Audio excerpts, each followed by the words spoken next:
Hello. Seems like a very boisterous place, but there doesn't appear to be any music. Is that something you're interested in changing? You want to play? Go ahead and play. Can I help, Freddy? Sure. Go ahead and make me a performance check. All right. Well, wait. Oh, it's a -1. I was like, well, how did you get a 1? That's a 2. Oh, there you go. Freddy just kicks at her. It has 2. Yeah, I'm like elbowing her out of the performance.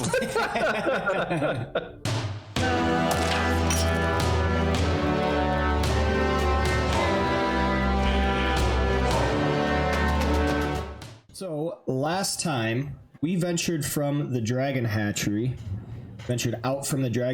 caves with information about the latest movements of the Cult of the Dragon. They had deserted their camp and rushed in a rush to take all the treasure with them they could carry in wagons on backs of pack animals scattered to the countryside. All that had been left behind was a number of loyalists and some kobolds to finish up what was left. Raid leader Frulam Mondath had been slain easily by the likewise with the half-dragon champion Langdedrosa Cyanrath. Ondar, the paladin of Torm, also destroyed the remaining dragon eggs stashed within a guarded pit far within the reaches of the cavern, left behind as they were too close to hatching to risk moving. Victorious, they emerged from the caves and ready to bring news to Greenest and to Leosin upon reaching him again into Elturel. Quick stop within Greenest informed Governor Nighthill of the latest cult movements.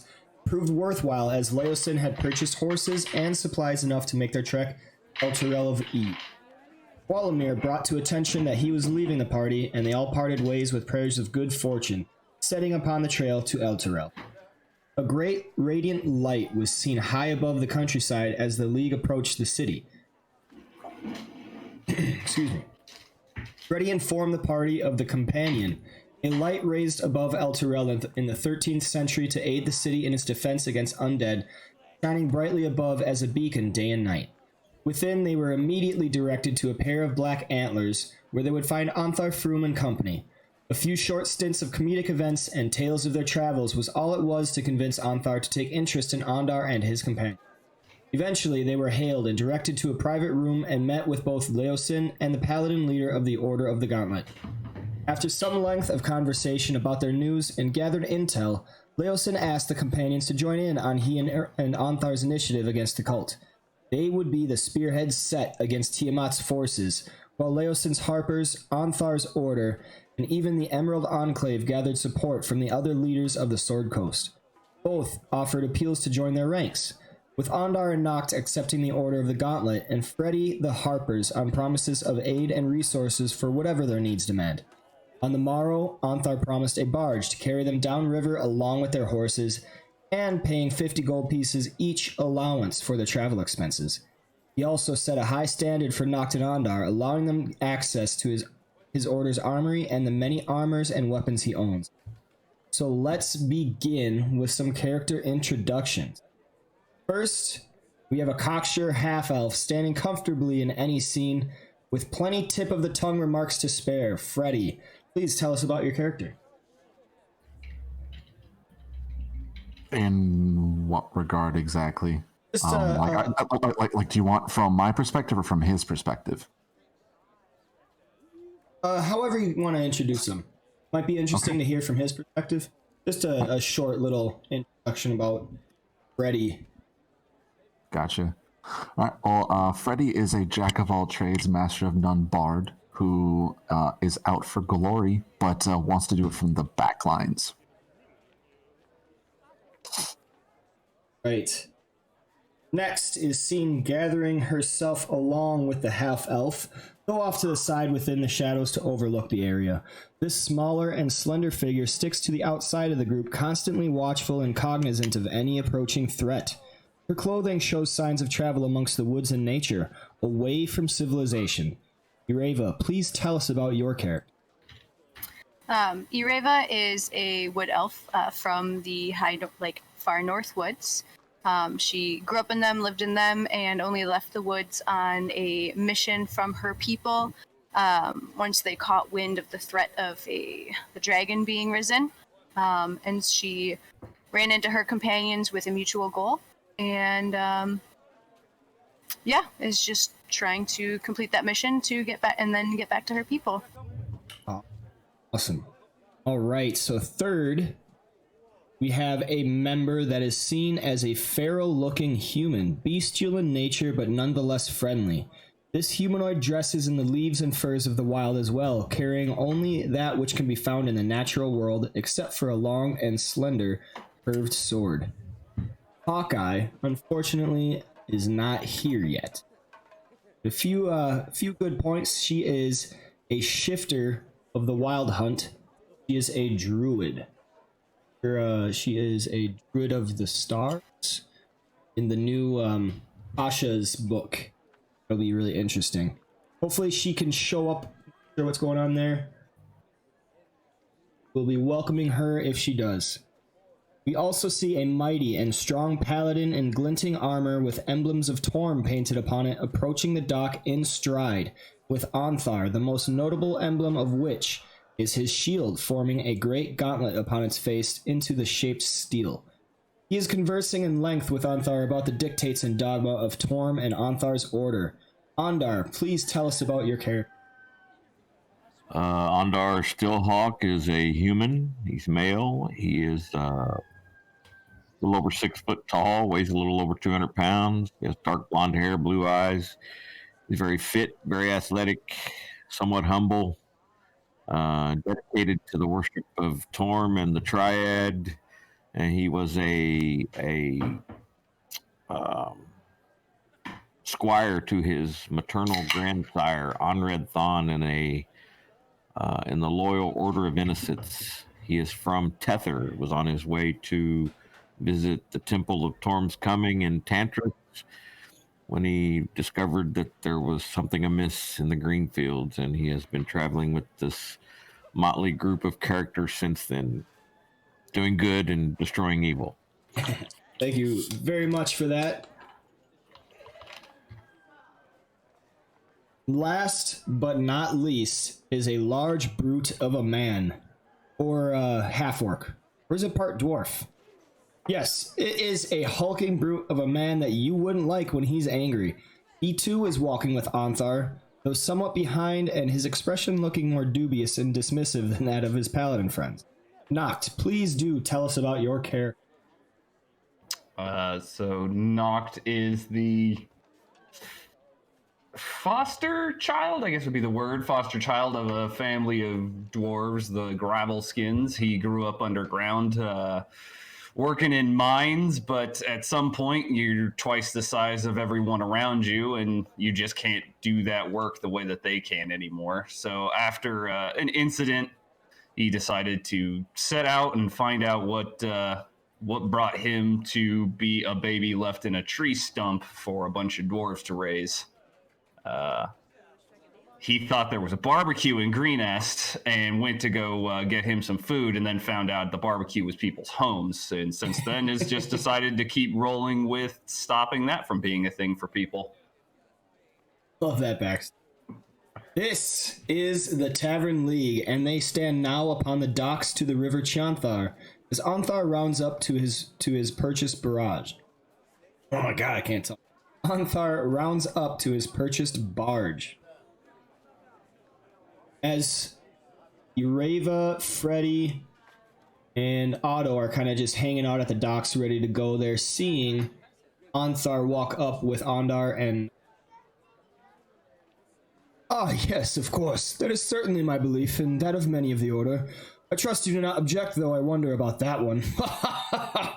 Onthar gives out a great laugh without hiding his jest to the half-orc, speaking with Ondar about their oaths to be sworn in amongst the Order.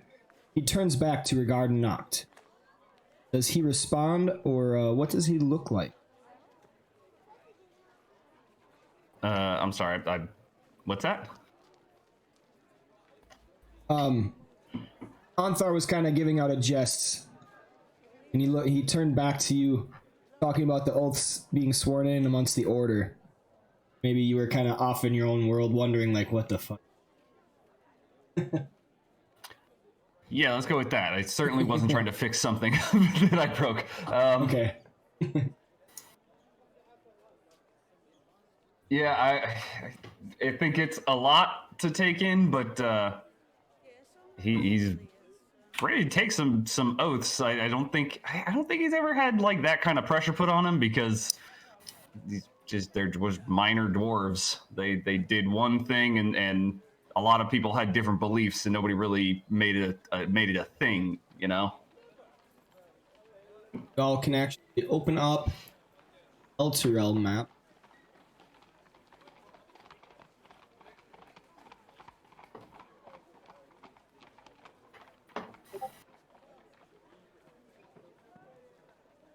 Scale, but that.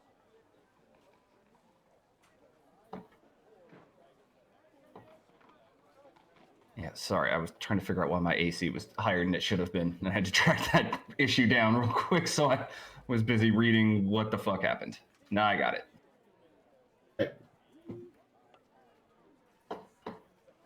So he goes, no worries, lad. We do ask for those who truly wish to join our ranks to be sworn in, but I understand if you are hesitant. Those who revel in the glory of the true must keep constant vigilance over the evils of this world and be unafraid to step out into bravery to combat it. It is a tall order to swear fealty to if you're not ready for the commitment. Just think on it, eh? We could swear you in when you return triumphant and know your path to walk amongst the true in his image. Until then, enjoy the boons of my bounty and know there is surely more to come for those who are committed to good and justice. Well, I'm committed to good and justice. Don't worry. I was trying to do some math, and it's not my strong suit. Once I get past 10, it's tough because I got to take my shoes off. Counting on your toes, huh? Yeah, let's go with just my toes. Well then, I suppose we can get on with it. You see, you're all here. Undar Stillhawk, grandson of Onred Thon, chosen amongst the disciples of Torm. I have measured your worth and listened to your tales. You speak true, the weight of judgment in your words. You are ready if you are willing. Anthar stands prominent before the paladin with hand on the hilt of his sword and holding an ornate helm under the crook of his other shoulder. Or steps forward and he looks him dead in the eye and he says, I am more than ready. Excellent.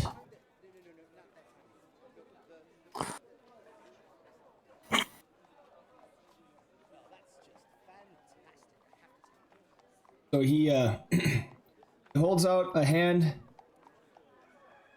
and says, Andar, not if you want to get in on this as well. Please kneel before me. Yeah, I'd take a kneeled. I think it's slightly awkward because Andar does it really fast, and then Yeah.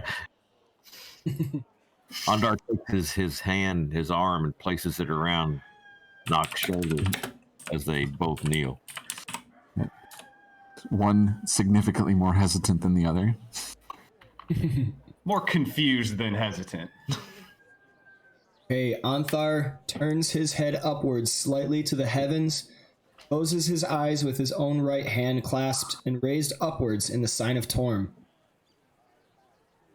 Undar Stillhawk, of House Stillhawk and lineage of Onred Thon, Knight of the Order of Innocence, do you swear allegiance to the Order of the Gauntlet?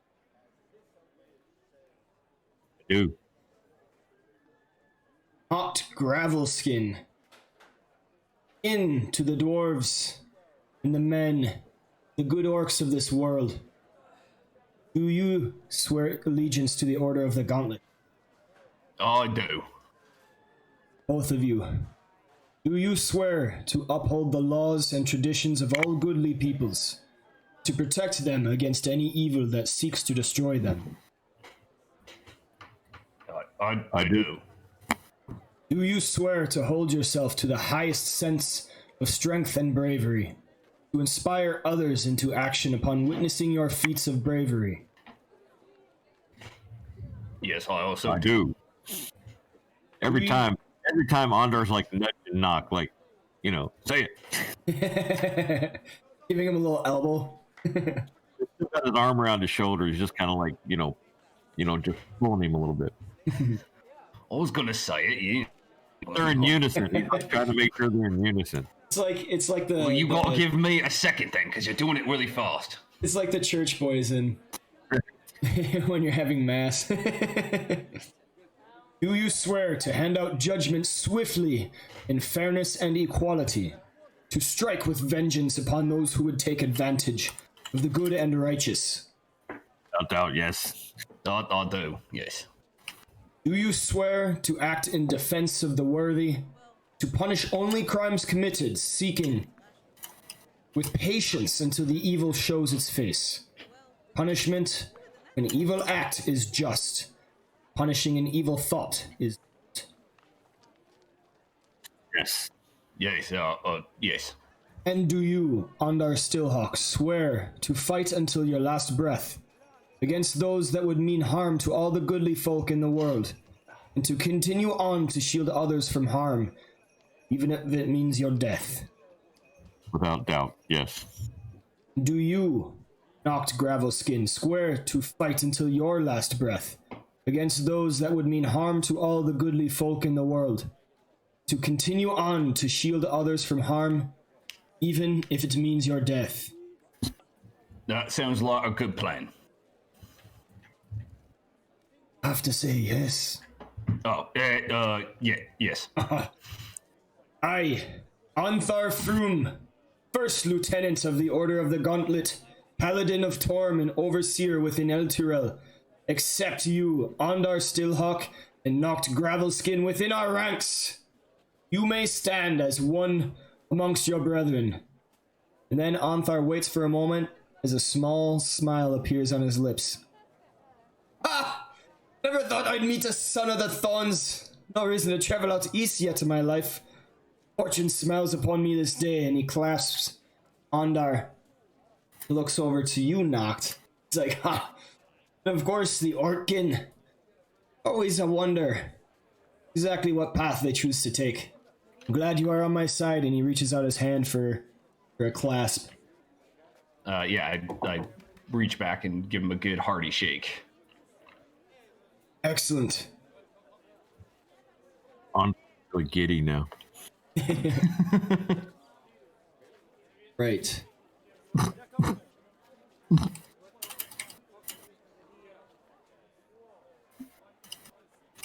Squire, he was never a full member of the Order of the Innocents. He was just the. I mean, he was, but he was a squire. He wasn't a knight.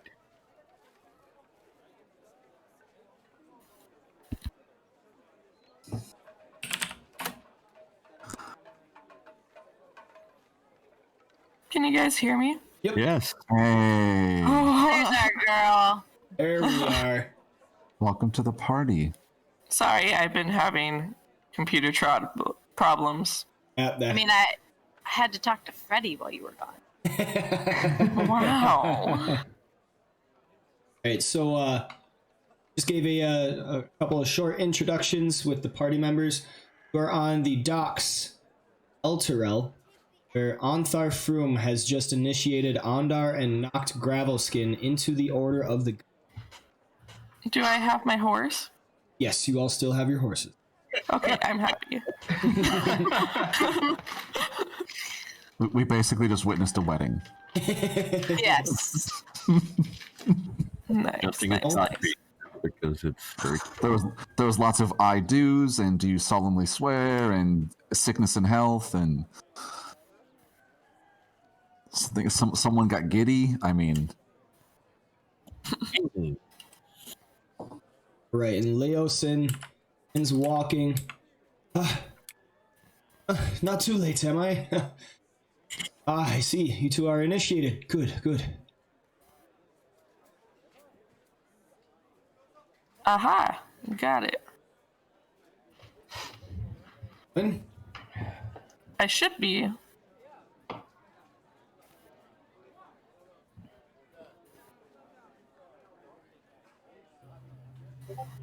Be logging in. I see her. I see her. Trying to share the map. And I'm Oh, I see the map. Oh, you do? Okay. Oh, must not must not show your token. All right. Anyway, It's the one next to High Hall and the market is the big one, right? yep. Okay, yeah. Right. So after looking about at the rest of the congregation before the river barge, commissioned by Ontharr Froom, he says, "Well, Oh wait, sorry, never mind. It was the wrong map. That was El Toro. yeah, we're on Elturel. We are now. Oh, Yep. No. can I have the map back again? I'm sorry. There we go. Now I see your token. Okay. Ontharr Froom says, the going should be easy enough. River is well traveled, so attacks on traders is near unheard of. Should take you about 3 days travel, I reckon. Once you get to Baldur's Gate, seek out a man named Akin Celebon.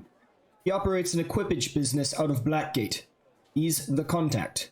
We'll be sure to spot any of the cult wagons and hire you on as guards, or even if somehow we miss them, he knows plenty of merchants that would hire you all onto a wagon heading in the same direction. Have that name again? Yeah, what was his name? I will put that in chat.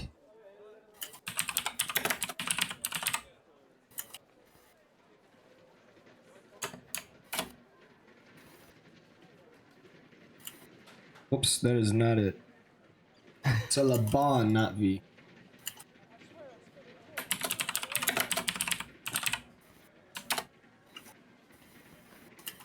Oh my god, why does it keep doing that? You guys got it. I can't. Selbon. There we go. Yeah, okay.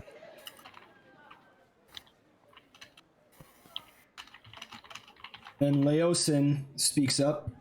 I think you're just about as prepared as you'll ever be.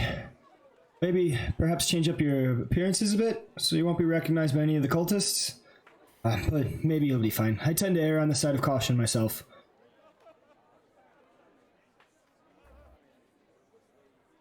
Kind of speaking to you all once about this.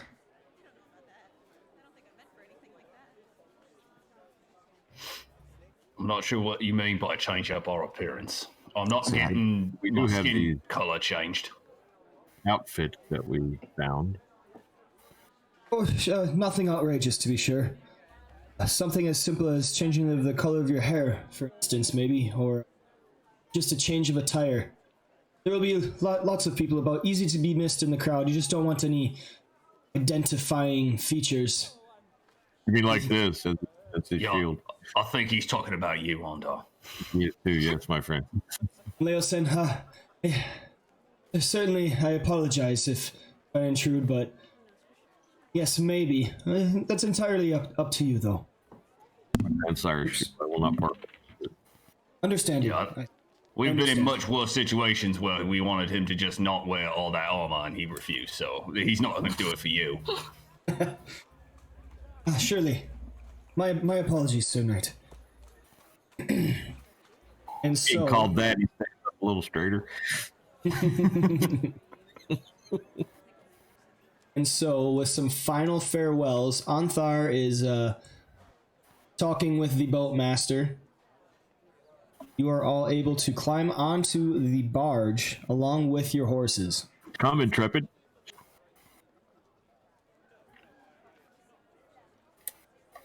Hi ho, Silver Trail. And with some final farewells, the companions board their barge. Goodness. The companions board their barge, headed towards Baldur's Gate, with horses in tow, nickering in agitation at the unsteady wooden planks of the river ship. They part way from El Turel, faces headed west towards a new horizon. This journey goes on for what seems like eternity. The river. But in all Plenty of time to actuality, practice my strumming. only takes about 3 days, where you dock at night once, continuing on the river is pretty easy going, not a whole lot going on. Eventually,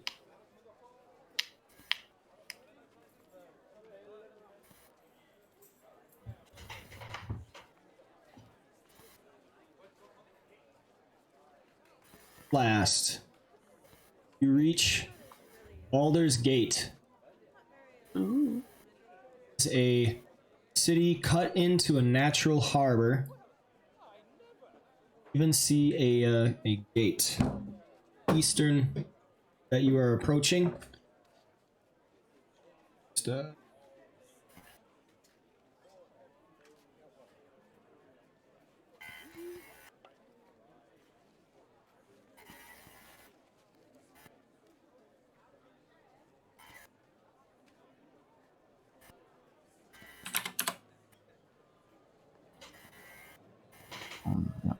My computer did not like those grid squares. Yeah. I turn it down so that you can't. Navigation.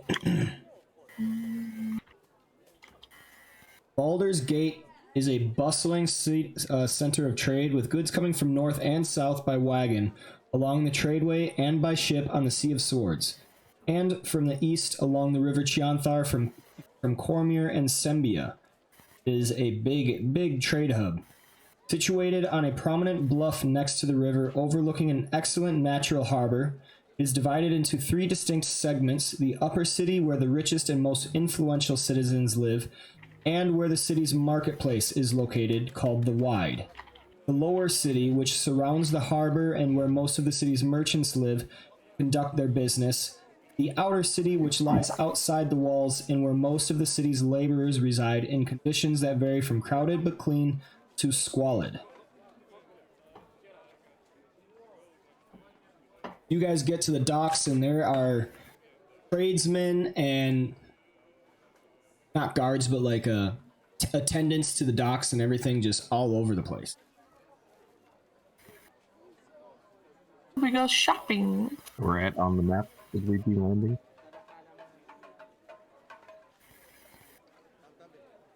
Just pick a pier. All right. Ondar is swimming.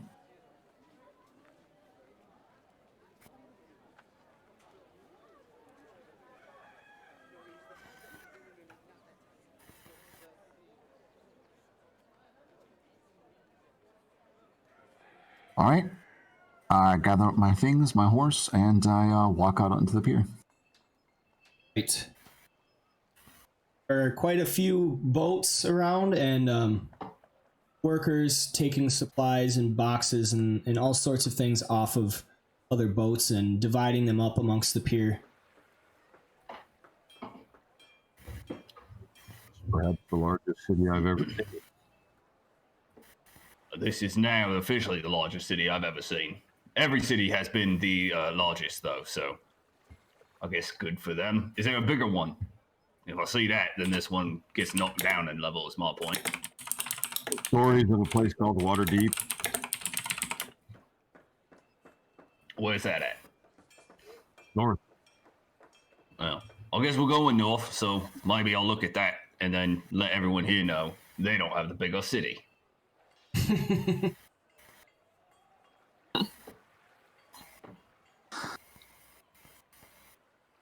Grandfather told me of a place called Suzail in Cormyr that was large.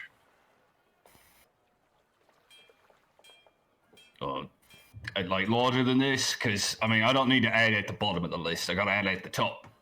I cannot tell you, my friend. He just said that there were many people. He spoke more of the women dancing in the clubs without clothes. Well, I should find out if that town is bigger, so you tell me where it is. Put it on It's the map. called Paradise City.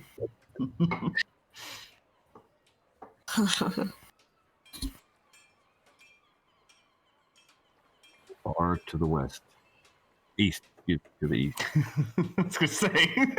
So we gotta swim West there. is water. Yeah, west is water. Let's get back on the boat then. This little fucking barge. We're sailing to a new continent, boys. One thing you notice as you are trying to leave the docks, are you taking your horses with you? Of course. I'm taking my horse. Okay, so one thing, that like- there are workers that stop you. Oh, no horses. I was literally about to say, that seems like not a thing you do in a city. Just like ride your horse around. the city streets. Well, what shall we do with them then? Is there a stable or something? These ones are real attached to them. Well, you can use the street out that way and take them outside. We can't have horses in the city. Streets are too narrow. Plus, they poop everywhere. And all the flat just- roads get too slick with the wet from all the rain and everything. Then we'll take them straight out. We are looking for Blackgate. Tell us where to go, and we will go straight there with our mounts. Blackgate? Blackgate's that way. And then he points. I like the idea that no matter where he points, it is mildly pointless because he's pointing into a city. It's the northern gate. Okay. Yeah. Okay. Yeah. Okay. So he points out that way and he says, if you follow the city, the main gate out to the northwest, you find Blackgate. You're gonna ask for the guards there, and they'll point you exactly where you need to go. For the time being, you gotta get those horses out this way. And he starts walking over in this direction. And we will follow him, I guess. Yeah, So seems he- like not a lot of options. Takes you to a wider street avenue that allows room for the horses and everything. Skirts them out outside.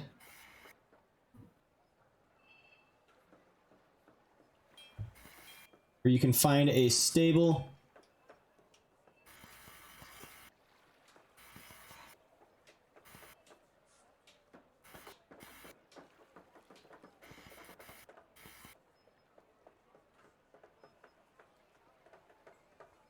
You are greeted by a stable hand. Packing up your horses? It seems like it, yeah. All right, I'll go get the man. He runs inside. And a little short while after, you see a older man, probably in his 40s, getting on 50, grizzled with yellow, or not yellow, but white bristles on his chin. Greets you. Evening, gents. If you want to inter the horses in here, the 2 silver a night. Well, we just wish to get to Blackgate. You want to move around the city? I can have them meet you over there, unless you want to ride them yourselves around the outskirts of town. I don't understand. Why can we not just take our horses through town to the gate? Because they poop everywhere. No. Normally, in many cities, you can ride the horses through the streets. Here, it's not so easy. Streets are too narrow. Plus, they run slick with wet after it rains. It's quite treacherous. Sorry. We got rid of riding horses in the city years ago. Ages. We have pullers that take everything from side to side. Horses must go around. We must pay you to transport our horses around the town. No, he said we could just ride our horses up to the top. Yep. I get on my horse and I start heading north. Is there a Waste our stable up time. there where we can leave the horses up there also? There's a stable on the other side. I just said because in case you got business in the city, we can get the horses around to the other stable for when you need it. Do we have actual business in the city first? Does anybody need to buy stuff? Ondar's already following Freddy, I guess. Okay, I guess we're not discussing that possibility. Maybe something that has wood contained in it because someone broke my other one. I told you to ask Freddy to fix it. Freddy leaves a spear on the ground for her. What is a staff except for a spear without a tip? Snap the- that tip off and we're break the good to tip off. go. The man says, "All right, suit yourself. I got work to do." Goes back to tending the stables.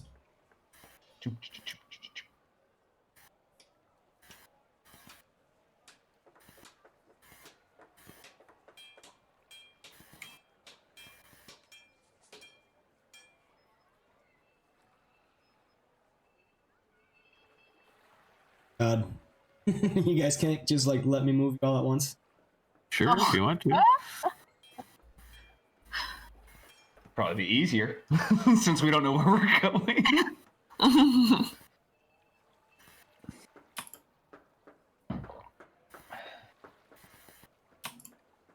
And here I thought I was helping.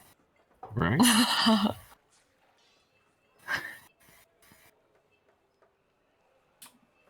Andar studies the wall as they travel around. Okay, you see a good-looking wall. It's a fine structure. What's cooking? Good looking. I thought it Are was you- just a wall. Are you speaking to me, Freddy? That sounded strange.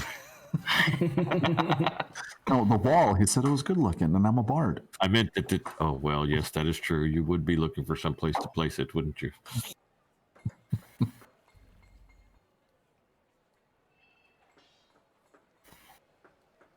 The wall?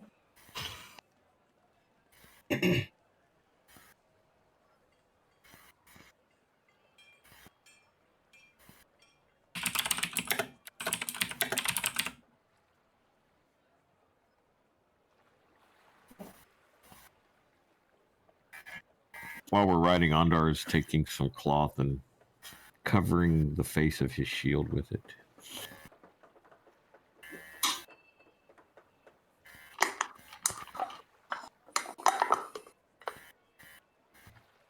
Reluctantly. This is compliments of Drake. This is the city that you find skirting on the side of.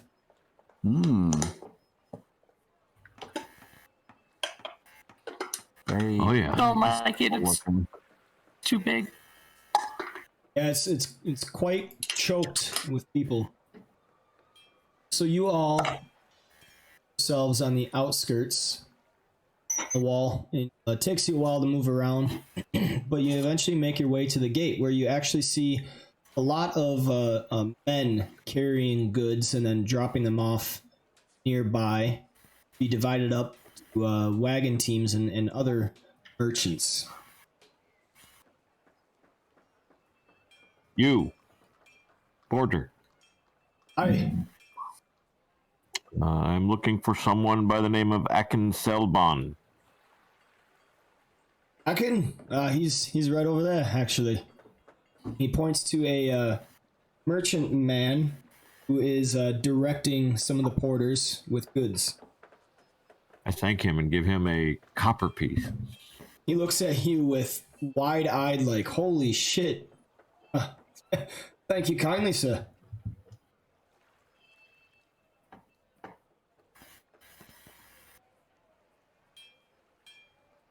This way, my friends. We ride towards Akin.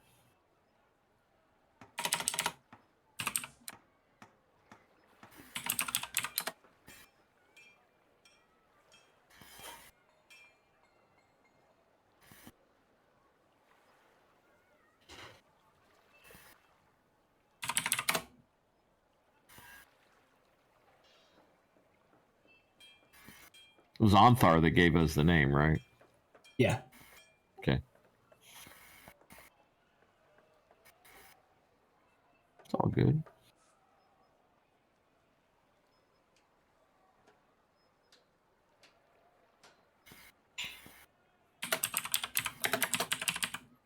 Back in my day, we used extra dice as tokens.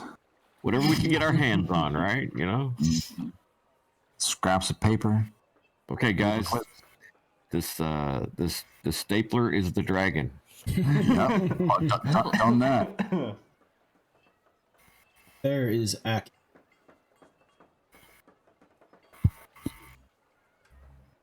We will approach him. On horse, of course. Wilbur. Wilbur.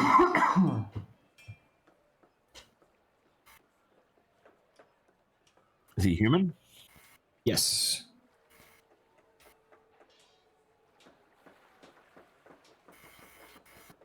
Greetings, sir. Ah. Hello.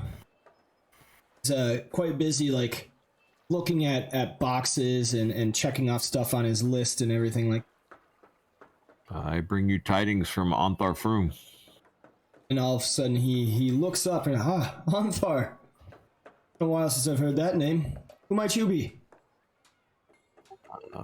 Travelers looking for perhaps employment or transportation or information. Good. Friends of Anthar, friends of mine. Certainly, there's always work to be had here. Baldur's Gate. It's information. Baldur's Gate or Blackgate? Well, Blackgate is a district of Baldur's Gate. City. Understood. So you're in Blackgate right now. This is where I do my business.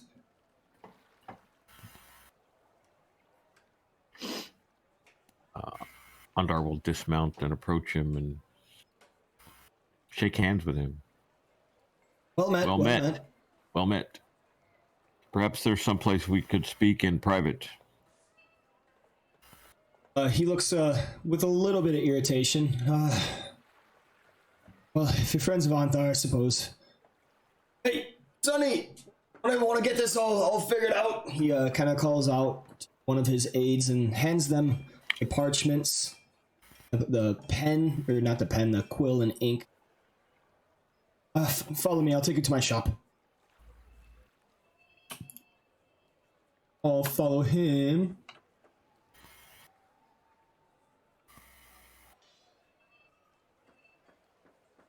We're here a little bit. Takes you inside a building where there are like a writing desk and looks like a lot of official papers and business stuff like that. Come in. Welcome inside. Shuts the door behind. So, what is it you need? You know Onthar's business, yes? Yes, the Order of the Gauntlet has helped me out quite a few times. Ondar will then detail to him what they are doing, what has gone on, what they have experienced over the past few days, and explain to him that they are searching for a caravan that could be traveling incognito with large quantities of treasure. He looks quite sobered at the prospect of dragons being brought to the world. As being trained. He hears you out about the wagons being brought.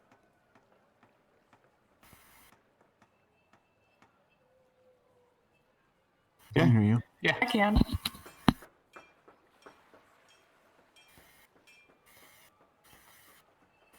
You I sound hear you fine. Oh. Okay. There. Uh-oh, that might be bad for the stream. Oh well. All right. So he hears you out, and then when you bring the information about the wagons from the cult that might be traveling through the city, he speaks up. He says, I haven't noticed anything peculiar recently, but then again, haven't exactly been looking. What is it exactly you plan to do about this? Is there any way I can help? Ondar looks to his friends. He says, well, we know their plan is to travel to a place called Castle Neatar. Castle Neatar? Can't say I've heard of it. I apologize. Well, we were not allowed to bring our horses through Baldur's Gate, so I'm assuming that they will not be allowed to bring their wagons through the city. No, certainly there's not enough room. Usually, well, you saw when you came up, there were porters bring goods throughout the city. And you employ these men, yes? I run the wagon business. So I actually buy the goods that are ported through the city, and then I see to it that they're shipped where they need to go. So no one has contacted you about transporting large quantities of any air quotes goods north? I transport a lot of different goods. It'd be one party that tried to transport a very large quantity. Yes. One party. I can't say so. The last shipment that I had large quantities of was furs. Is there a scheduled caravan leaving from Baldur's Gate headed north? Not that I know of. Yeah, what? Perhaps Andor will look to his friends and say, perhaps we've gotten here ahead of them then and we can lie in wait. That may be. Where did you say they were traveling from? They would have been coming from the south, perhaps. We're not sure exactly what route they took. Bear Ghost, I think it was, they said.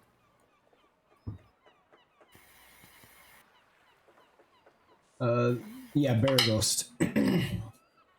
Baraghost.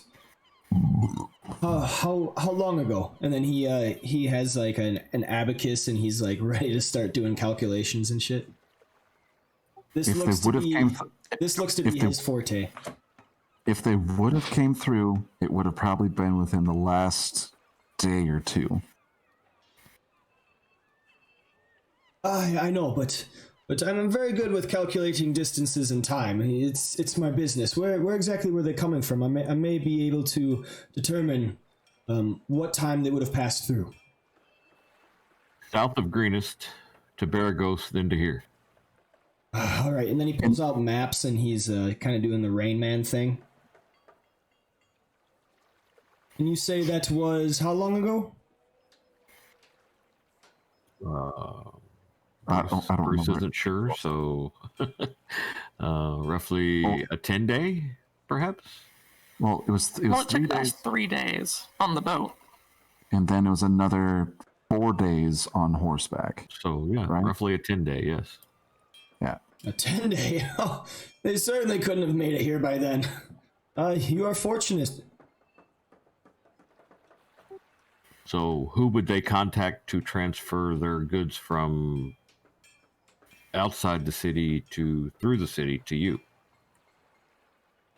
They would contact on the southern side, coming from across the way, and then certainly I would see something on this side.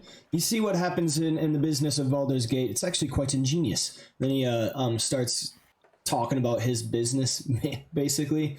But and essentially, what happens is merchants come to Baldur's Gate, and then they sell the goods to be ported to the other side with charters and instructions on where they're supposed to go. And then a merchant buys them on the other side of the city and then transports them north.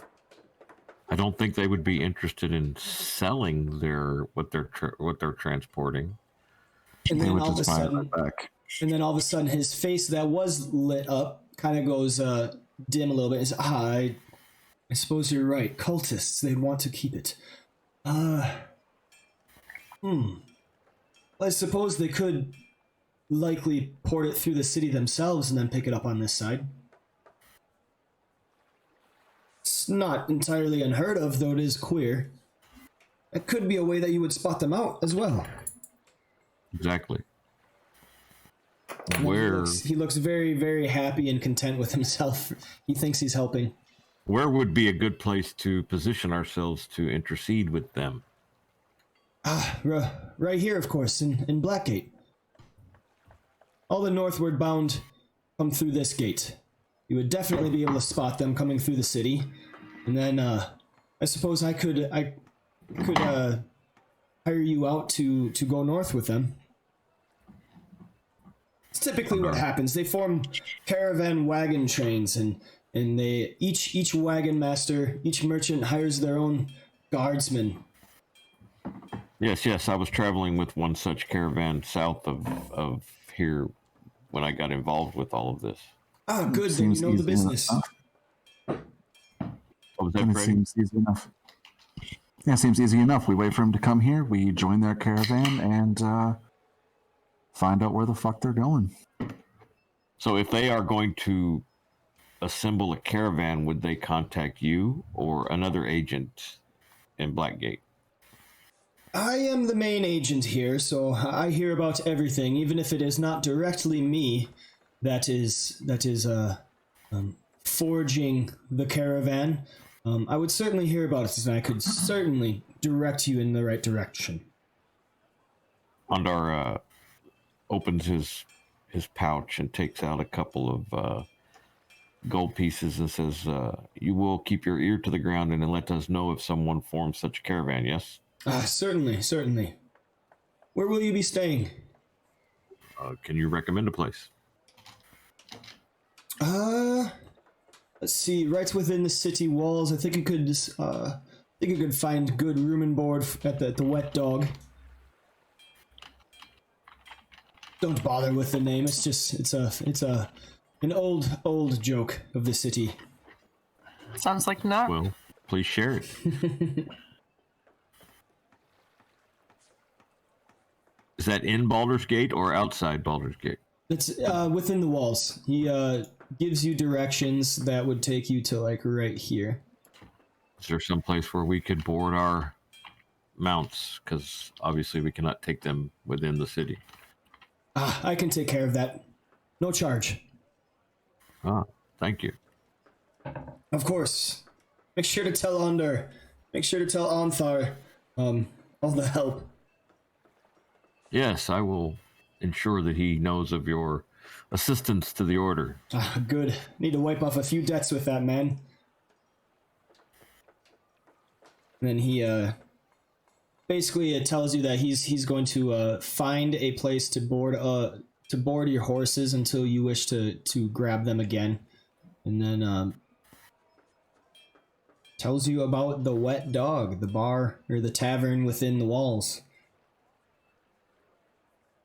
And then in parting, he says, I fear you might be a little early.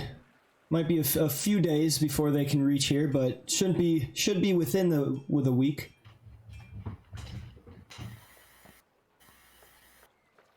I claim we go on a shopping trip.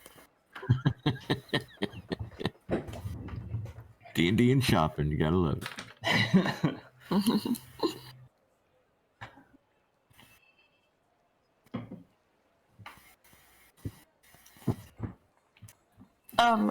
I tell Ackland to be careful with Silver Trail because he's my buddy.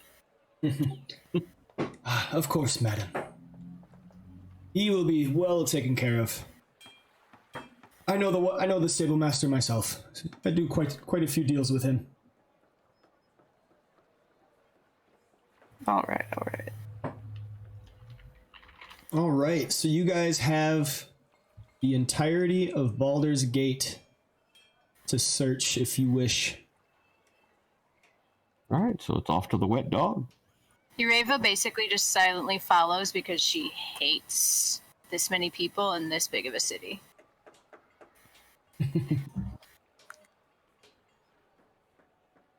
I'm guessing the streets are rather confined and she is extremely unhappy. Yes, the streets are choked with people moving about. There's quite a few porters. As you can see, going through the city, they're all kind of taking the same basic path with a few winding off in different directions, carrying like crates and barrels on their backs and just moving constantly from one end of the city to the other. Seems like they have quite the financial enterprise set up here in this city. White, from your talks with Akin, he actually told you all that basically the merchants love how things are done. They basically keep Baldur's Gate as a bar from the north and south and all the trade hub to ensure that they make all their profits within the city, because there is no way to get around, and they see to it that no roads are made to circumvent Baldur's Gate. But we didn't Nothing like travel a along. monopoly. I'm sorry, I didn't catch that. Go ahead, Freddie. I'll say nothing like a good old monopoly. Yep, Right. exactly. So we followed a goat trail more than a road around the city then. Yeah. Okay.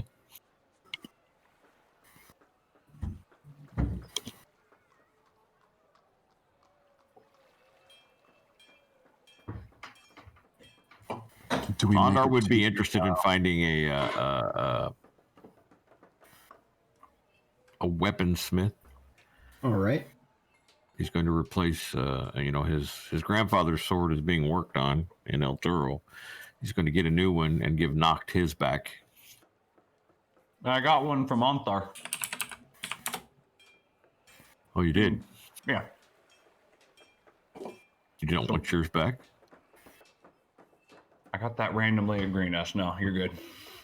Done. Eating my breakfast bar. Cool. I would Can't do the like voice to like this. look for a carved staff.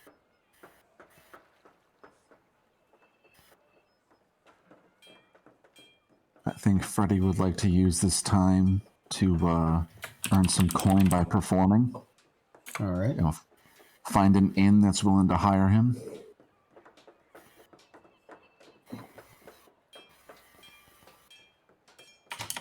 Is there a single path that the porters follow, or are there multiple? There's essentially a single path, but some of them think that they know a quicker little side road, but more than less, it's one single path. So after we get established in the inn, I mean, are we staying at the Wet Dog? Does anyone have an issue with that? No, I mean, it seems like we don't know any other place, so. All right, so just to make sure, Ondar, you didn't want to get a weapon? Not if Okay. I mean, we Good. could go looking for a better weapon, but we probably don't have the money for enhancements like that. I mean, I guess if we pool our money, we could probably afford one upgrade item for somebody. Oh, I'm good with just a longsword. Well, I'm also like, I want to look for a carved staff, carved wood. Okay, gotcha. So the only thing Ureva is interested is not talking to anyone, but maybe finding more arrows. I don't think we can really afford many magical items besides maybe like a few consumable ones, even if we did pool our money. Oh, I'm not worried about that. magic stuff. I mean, outside of trinkets, I don't think we could afford. So there's really no point in looking for that. I'm also thinking like even like a few arrows for Ureva or something. I don't think that's an option really. Oh, like magic arrows? Those are always such a fucking... Unless you have an artificer who can imbue them right, it's always such a jip to get those, because it's like, oh, here's a $40 arrow. Oh, it's gone. It's disappeared. I shot it and I missed it. Now it's gone forever. Well, that's what I'm saying about it being consumable. Like it's just a way to burn money. That's why you look for the magic bow, not the arrows. Yes, I yes. just stuck at regular arrows. But magic bows, I believe, like start at the thousands in this game, don't they? Like 2,000. Most magic weapons start well into the thousands. Magic armor is sometimes in the 2 to 3. But if I don't, there are like standard. Like I don't know. Are you wearing plate, Ondar? Is Ondar wearing plate? No, chain. Plate's like 1,800. That would be the one thing we could get to boost your AC, and Not worried about it. probably afford it with our funding. Nah, he's good. He gives his money away. Yeah, but you're gonna give your blood away if you don't do it. We have to keep the blood inside your body. I've decided to dedicate my body to the cause if need be. You have too, Noct. Well, yeah, but the whole point of that cause is to continue doing it and not get your arm chopped off. Yeah. So I would like to try to look for a staff that's kind of in my token, but made out of wood. Okay, so Just like a neat carved staff.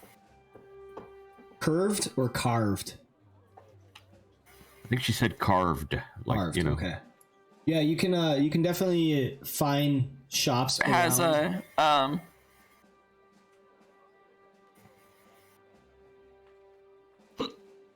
You can definitely find shops around that would sell bludgeoning weapons. You can certainly find shops that also sell walking sticks. You could certainly find a carved staff that you could use as a quarterstaff. Would be 2 silver pieces. Yes. Well, that's easy. So I'll just change you to 29 silver pieces. And then you have your quarterstaff back. See, knocked. Same as with Freddy. Walking through, you spot an establishment that is a little louder. You can see that there is a boisterous crowd, but there is no bard within. Seems like an opportune place. Yeah, I stroll in and approach the barman or barwoman and offer my services. What do you say? Be honest. Freddy is here. And I say, I'll be honest, this is my first time playing a bard. Let's see. Welcome. Hello. Seems like a very boisterous place, but there doesn't appear to be any music. Is that something you're interested in changing? He doesn't disregard you, but it's kind of dismissive. Or I wouldn't say dismissive, but he seems like preoccupied, worried about other things. Doesn't find this conversation very important. Yeah, no music. You want to play? Go ahead and play. And take whatever coin they send you away. I ain't paying you. All right. I put drop my hand on the table and go find a good corner or. Drive a hard bargain, sir. I will work for free. Well, I figured if I play well enough to give me tips. All right, so you begin to play. Go ahead and make me a performance check.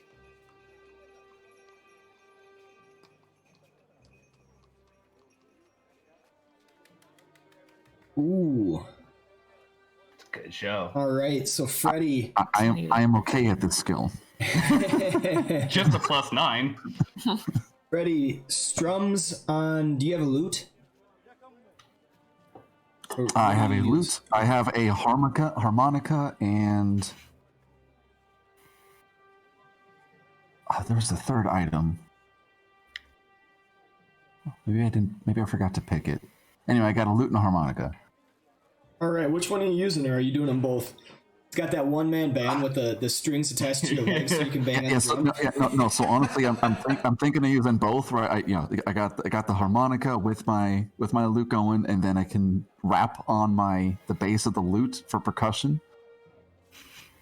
Oh, we need to get you Or a as like barrel. a tambourine to attach to your knees. I was thinking of doing a barrel, like just pounding on a barrel. Well, obviously, As like a drum. I mean, obviously, you do foot stomps too. I mean, you need a little bit of bass in there. That's true. There you go. That's another instrument. Done and done. Exactly. Get you some tap shoes and you can do your own like high and lows. So Freddy goes off to the Can corner. I help Freddy? Sure. Go ahead and make me a performance check. Ureva officially distances herself from Hawkeye. Yeah, I was just gonna say. This is a one-man show. So we're on stage. And then I'll cast guidance on myself. Okay. The druid shows up. All right. Well, Wait. Oh, it's a -1. I was like, well, how did you get a 1? That's a 2. Oh, There you boy. go. Okay. hey, but at least Hawkeye, so with the guidance, you can see that it has 2 effects. Right? Oh, shit. On your thing. on your spells. Yeah. Guidance, it has Freddy the 2 just kicks at her. it has 2 Yeah, I'm buttons. just like elbowing her out of the performance. You're throwing me off right now. Get out of here. She's like a full half step off beat and totally fucking up your shit. So Hawkeye, All I can think of is the Titanic memes theme song with the recorder. Like, but oblivious to it, so just like really rocking on it, just very poorly rocking on it. all right, so real quick, Hawkeye, on your character sheet where you see guidance, it has the 2 buttons. You know what I'm talking about? Mm-hmm. So that first one applies to you, because that is the concentration effect. So whenever you get hit, you got to roll a concentration check. That's what that effect does. So as long as you have that effect on you, you gain the benefits from guidance. The second effect is the actual spell effect. So whenever you make a check, it will automatically roll a d4 for you. That makes sense? So that you don't have to do it manually, basically. Okay. Yep. Super all neat you would buttons.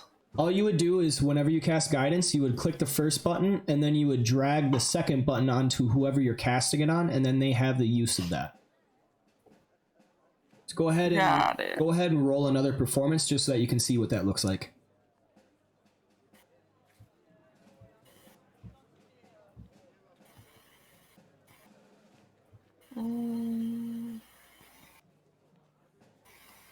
Ooh.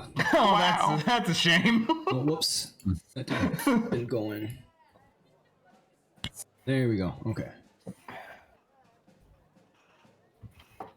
Glad you didn't get that one. See, it didn't seem to proc. There we go. Oh, there see, you go. See what that looks like? So it's got that that D4 automatically rolled along with it. Oh, and it auto expires too. Nice. Yep. Money. They've All right. certainly made some good upgrades going to Unity, even though it Oh my means God, everybody has yeah. to rebuy, which is Yeah. kind of a shame that you could have spent $200 on the ultimate original license and then be like, you got to buy another one. Yeah. Oof. I love I got in Unity. on the early. That's a bit of a cheap shot. They add a few more features and expect you to rebuy the whole damn package. I mean, it's less the features. They did rebuild it with a brand new engine, but I do think they could have done something for your, at minimum, your ultimate pass holders. Because I was going to buy that when it was on sale. I'm glad I didn't, because if I'm going to buy it, this is the one to buy. Yeah. I get that they gotta recoup development costs, but could do something for people. Say at the very least, take the cost of the original one out. Like, okay, hey, we updated this. Can you just give us $20 more, and now you have the updated version? I think they were also- doing something like that. Like they were giving some kind of discount. It's just like Okay. still like I have 4 friends who I would have to convince to spend that money, or I have to spend it all myself a second time. So it's like They're also not a big studio, I don't think. Like they had to No, they're pretty crowdfund a small. lot too. Yeah, that's what do they call that? GoFundMe or whatever, or No, Kickstarter. it's No, Kickstarter. I got in on the Kickstarter, yeah. Kickstarter. Yeah. So nice. All right. But all of your, and this is actually a question for you, Ryan, real quick. Do all of the books you bought on original still work on Unity? yes. Yeah. Okay, that's good. Yeah, That's that would be one thing that I would be like, But yeah, they those transfer books are over. fucking expensive. $40 for some of them, and it's like you gotta help out, man. Yeah, and even the current ones, like Tasha's just came out, right? And I bought it, of course. It works. It works on both of them. That's good. That's good. Oh, Nice. yeah, so it's backward compatible too. Awesome.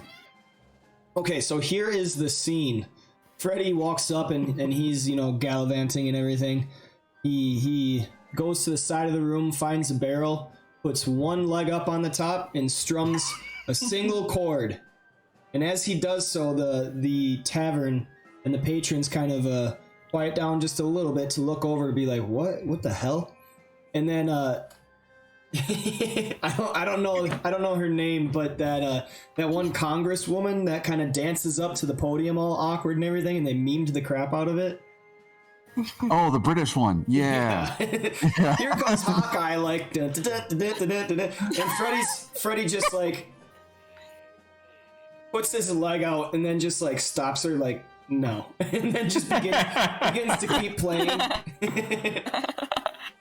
Some of the patrons like are looking like really confused, but as Freddy begins to play, singing with a sonorous voice and striking all the right chords, talking about the bear over there or whatever the hell the name of the song is, and they're all enjoying themselves. He is actually giving on a great performance. Outstanding. All right, so the rest of the party, what are you up to as Freddy is attempting to earn some coin?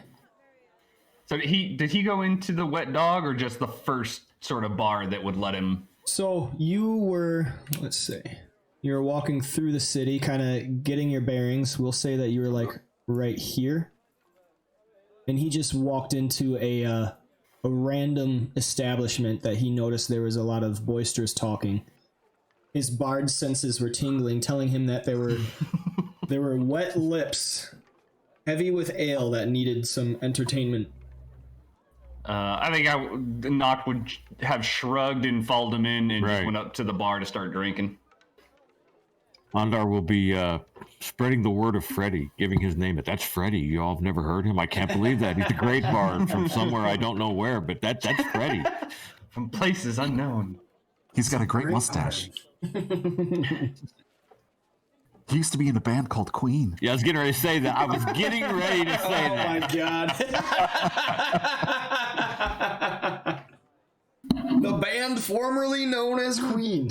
He had a ludus that was with it. It was a phenomenal ludus that Didn't he die recently? Not recently, but No. yes. Eddie? Van Halen. That was a different band. I don't know. Van How did I go from Queen That was to a Van different Halen? ludus. My goodness. No, That was Brian the May. electric ludus. This ludus Yeah. was not electric. Gotcha. I don't know what Eddie Van I'm Halen thinking. did die relatively recently, I believe. Yeah, It's okay, Ryan. We all have our faults. Yeah, man. Last A year. rough morning. All right. So, some of the patrons that you are talking to on Freddy. I heard no Freddy. This one's pretty good though. Yeah, Freddie Bloomington. He's amazing. I can't believe you've never heard of him. Oh, yeah, he's amazing. He's amazing. And then he's kind of tottering to the tune that Freddy is plucking, with his cup of ale kind of sloshing back and forth. I would just, continue around the room, spreading the word of Freddie, getting him some fame. All right, Ondar. So don't make me fuck this up for him. You keep saying the name Cast wrong. guidance on You know, on Fergie. now. All right. Ferdy. Yeah, Ferdy. Ferdy.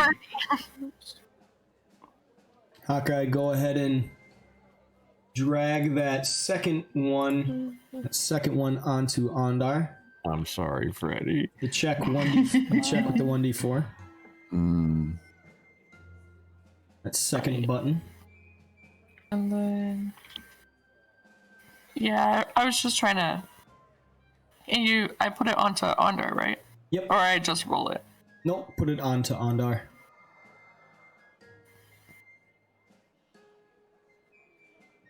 There you go. Okay, Ondar. I would like you to make me a persuasion check. I'm good at this, supposedly. If you're gonna play in Texas. You gotta have a fiddle in a band. The lead guitar's hopping out for that floozy in a man. All right, the crowd is kind of going. They don't know, they've never heard the song before, but they're kind of like starting to clap their hands to the beat, and Ondar is definitely pumping you up. All the people that you are talking to, Ondar, they've been drinking. It's about that time that they just got off work, and they're looking. So what to let you're off saying some is I steam. have advantage on that roll? Maybe just your check's lower. I won't say advantage, but they're liking it. You're definitely Not a bad roll Doing with the a- pluses. doing a good job for Freddy.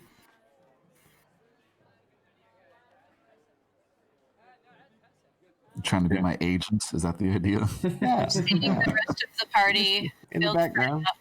Ureva orders 2 drinks, keeps one for herself, and brings one up to Freddy. Gives him a slight nod and walks away without saying anything. Ooh, the hot chick. Yeah, that pays off. Without missing a beat, Freddy just like chugs it. There you go. Yep. All right. So at that, when they see a maiden bring a drink to the bards, you hear some Bit for From the crowd. Springsteen, right? Dancing in the dark. Oh, the hot chick on stage. That's for And- later on in the night. And as Freddy's song winds down, he strums the final chord. Gives a bow, and the crowd clapping. Hey, Freddy!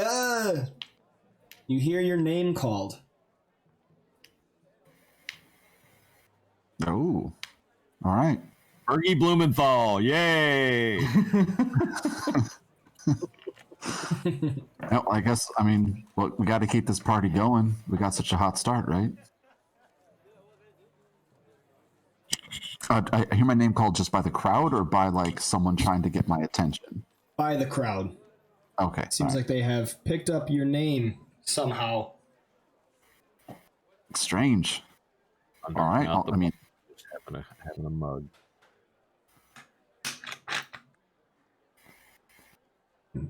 Place is rather crazy now, Knocked. I never left the bar. So, Right. I'm standing next to you now. let's see. Hold on. I'm gonna see if I noticed you or if I'm really into drinking Oh, today. okay. Didn't notice you. Like head back, just like guzzling a big, not realizing that you have to pay for things right now. Just really getting into it. So you're gonna have to try harder to get his attention. I'm just gonna let you have fun.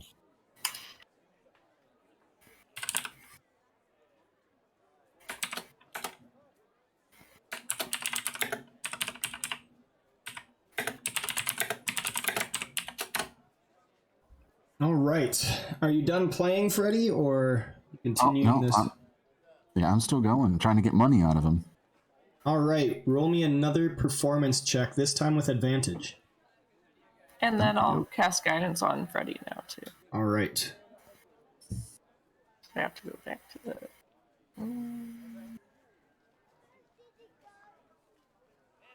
And that one. All right, go ahead and roll. All right, Freddy, you begin to strum another tune as the crowd is happily clapping along, and some of them seem to be dancing. They can dance if they want to.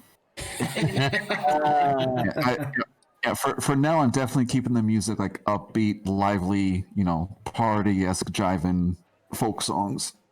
Jock jams. Yeah.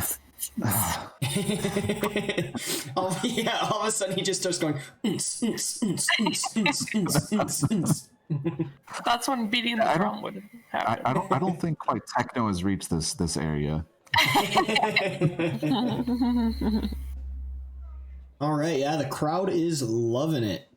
Maybe some Cotton Eye Joe. Would they be interested in that? Do you have a hat out or something, or anything to kind of signify that you're trying to get money? If he Yeah. doesn't, I'll take off my. So my after the first one, after it's been a success, I set up my bag as like flipped open towards the crowd, and then keep going. All right, you do see a few coins kind of tossed your way. Everybody's drinking, so they're all trying to like toss them in the hat. Exactly, make a game out of it. Just a few at first, but the more you play, definitely might get more.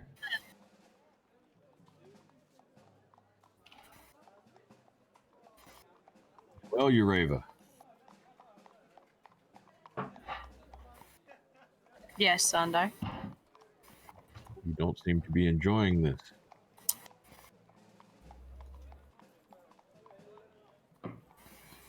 crowds are not exactly my preferred situation.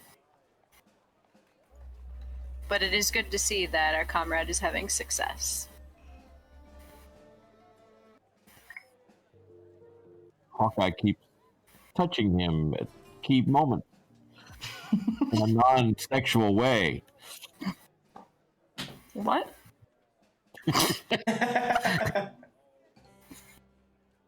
Well, you two are married now, so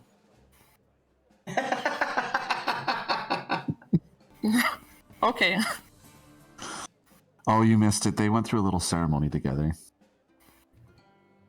Oh yeah, she was. No, Nobody involved in wait, No but also not to either of the two people involved in the conversation. mind.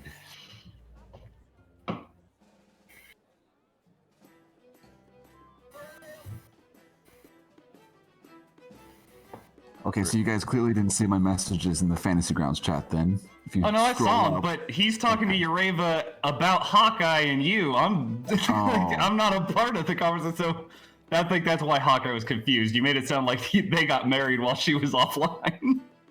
I Ooh. see. Just simply noting that Hawkeye seems to be helping Freddy in some way.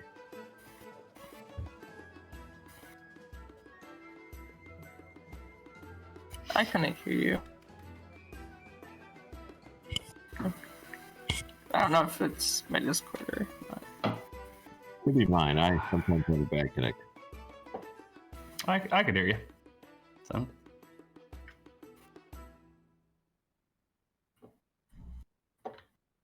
Let's turn my volume up. Say it again. Andar was just noting that Hawkeye seemed to be helping Freddy in his performance. Is all. Oh, yeah. I've been helping everyone.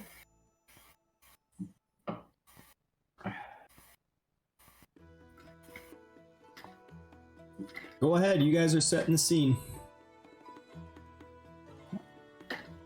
I'll just keep my mouth shut because I'm playing in the background.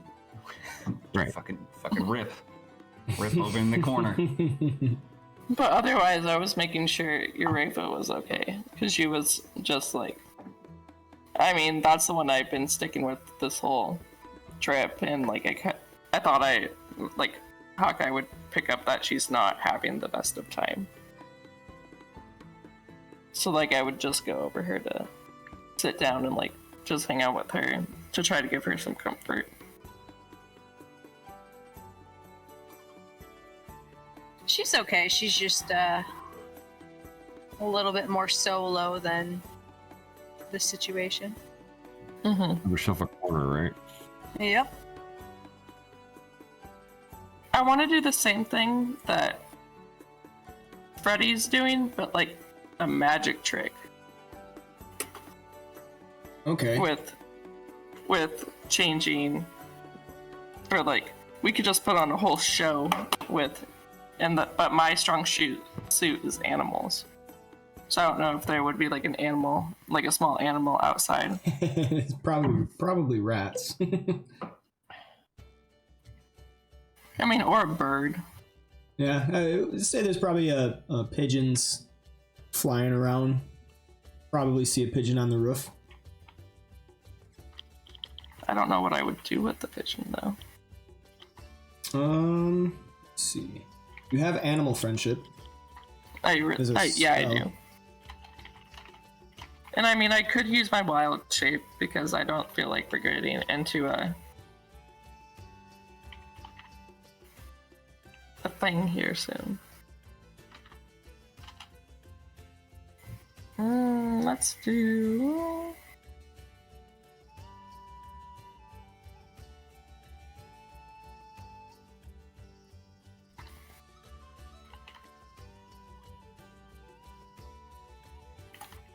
Here, I'll ask Ureva what's her favorite animal. Birds. Hawkeye will walk outside and then like get a pigeon, but like use the animal friendship Okay. first. A sky rat. So You're gonna bring a sky rat into this bar. My Flares it mouse now. died. I'm What? sure that the bartender's gonna be thrilled. Okay, It will be a so friendly if the one. beast's intelligence is 4 or higher, the spell It fails. fails. Okay, yeah. So you find a pigeon. Go ahead and click that wisdom saving throw. Okay, sorry, my mouse died, Wait, so I'm no, trying to do I'll it on my that 'cause I'll laptop. do that because it's a saving throw. Okay.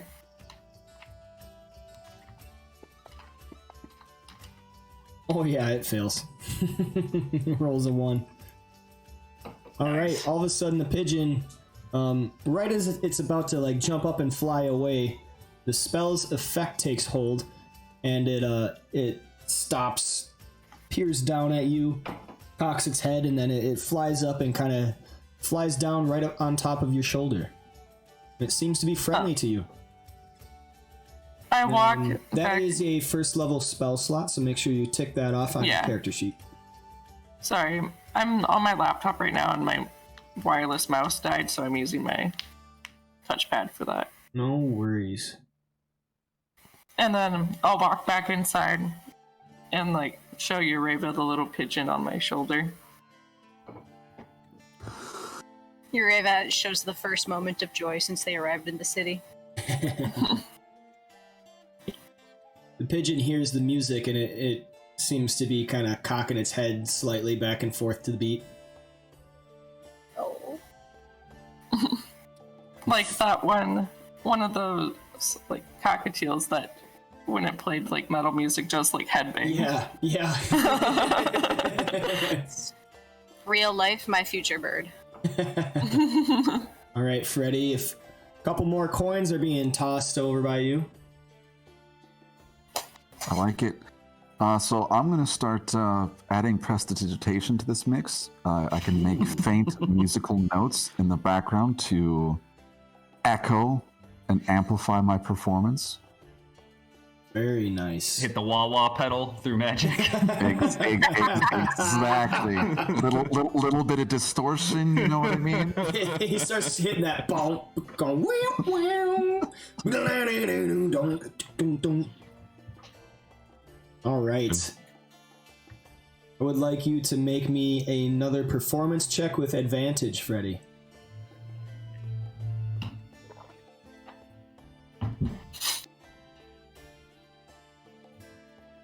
Well, good thing I dropped the 4.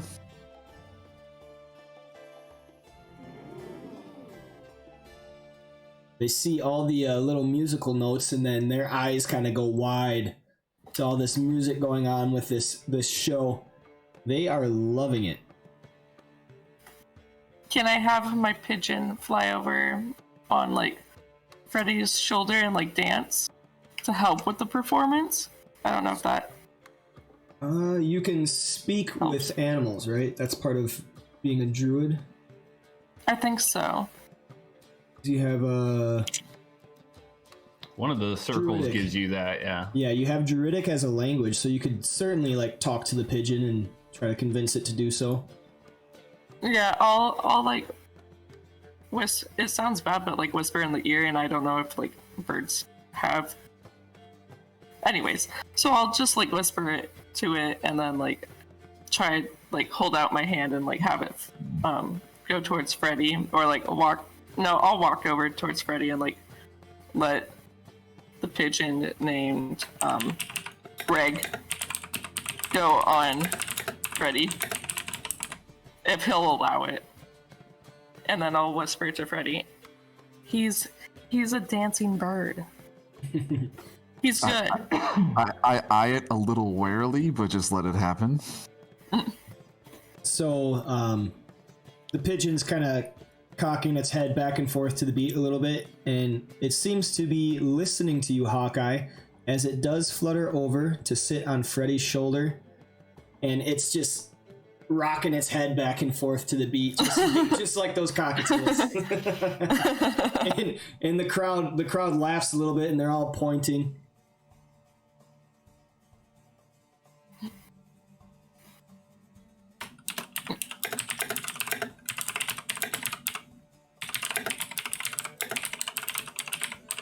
And then I'll go back over to Eureka and then sit down. I was like, there we go. We got a backup dancer.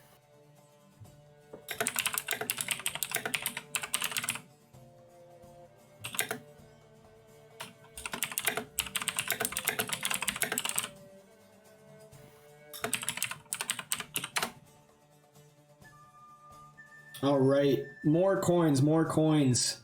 And the crowd is happy, and they're all like dancing up, doing little jigs. These are working laborers, probably a lot of porters even, and they're having a great grand old time. Well, I'll strike up a conversation with one of them. It's a general trying to get information as far as their normal daily routines and, you know, their job, you know, not being too inquisitive, but at the same time trying to make sure that he understands how the jobs work. All right, so there is an older gentleman that's sitting and just clapping his hands happily with a smile with some missing teeth close by you, Ondar. Go ahead, you can make his acquaintance. There's an older gentleman missing some of his teeth. He's just sitting at a chair, clapping his hands happily to the display. You can go ahead and make your acquaintance to him if you wish. He just, you know, Ondar's like, you know, sees that he's having a good time, and Ondar's clapping too, and leans over and, yes, that's Freddie Bloomington. Yes, Freddie Bloomington. Yes, that's his name. Yes. Freddie. Wonderful, wonderful. Yes. What do you do here in this town, good sir? I'm a porter. Carry goods from one gate to the next. Yes, I do. Lots of us do around here. Very strenuous work, I'm sure. Yes. And you can actually see he has a bent back from years of the hard labor of carrying goods. I bet you carry strange goods sometimes, yes? Strange, yeah. They don't pay us to look in them. They just pay us to carry them too. But I've seen some. Yes.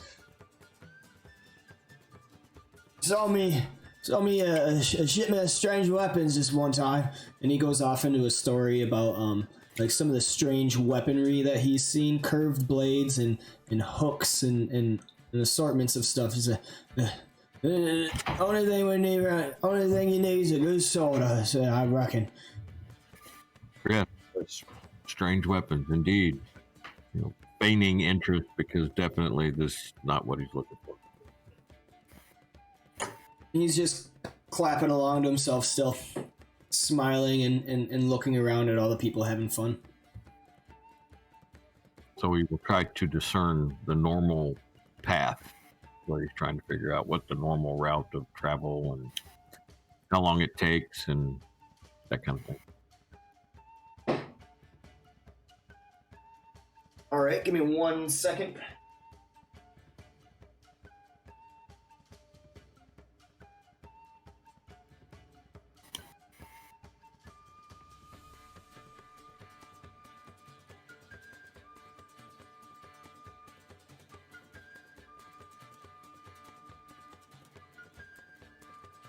All right, so this man replies to you.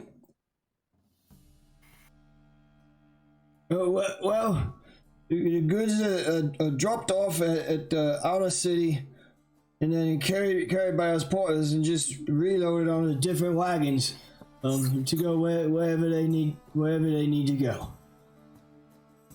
You know, all the wagons are divided up into individual packs and crates and barrels that we carry, and we just bring them to the other side. It takes, we could probably do a couple loads in a day. I myself, I've taken quite a few loads. I mean, probably a good 6 or 8 throughout the course of a day. It goes a little tough. The ground's usually slick with the rain, but That's why we can't use horses, because only us potters can do the job. It's good, honest work. And you're paid well? I'm paid well. Go ahead and make me an insight check on that. And then I'll cast guidance on him. I'll just drag it on him All right. at this point. It's Ondar doing it, right? Yes.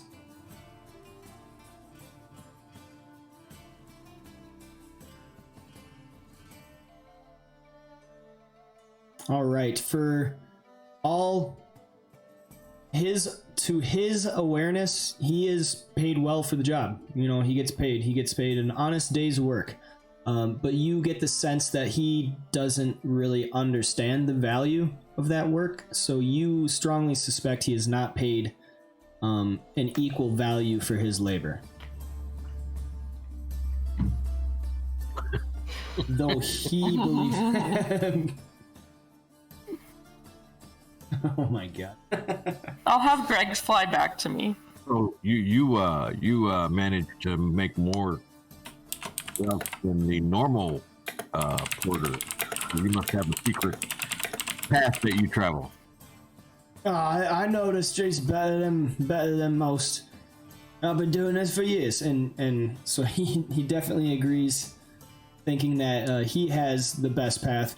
And he says, everybody tends to take the same path through the city, depending on where they're going. If it's going to the shops, they go to the shops. Otherwise, they go on the main tradeway. And then he explains to you that basically, let's see, from the east to the north. See if I can.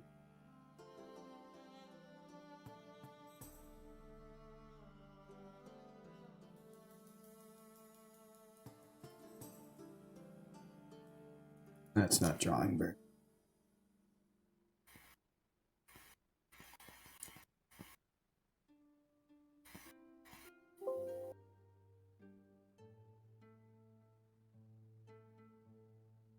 Why is...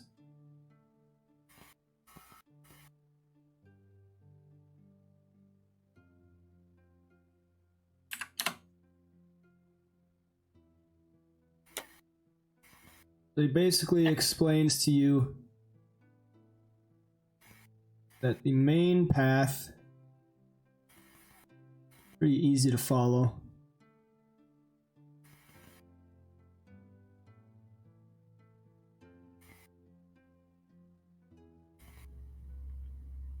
Which would be here from east to west, but there's also other ways, like you might go around this way to cut ahead of the main traffic, as well as cutting through to the north side. He says that cutting through to the north side that way, you can usually gain yourself quite a bit of time. Some even go so far as to cut through here. But he's getting into quite a lot of detail about it, as this is his job that he's been doing for years and years and years. You reckon that it would take probably close to 45 minutes to make one trip. So, has there ever been someone that wishes their goods to be transported in secrecy?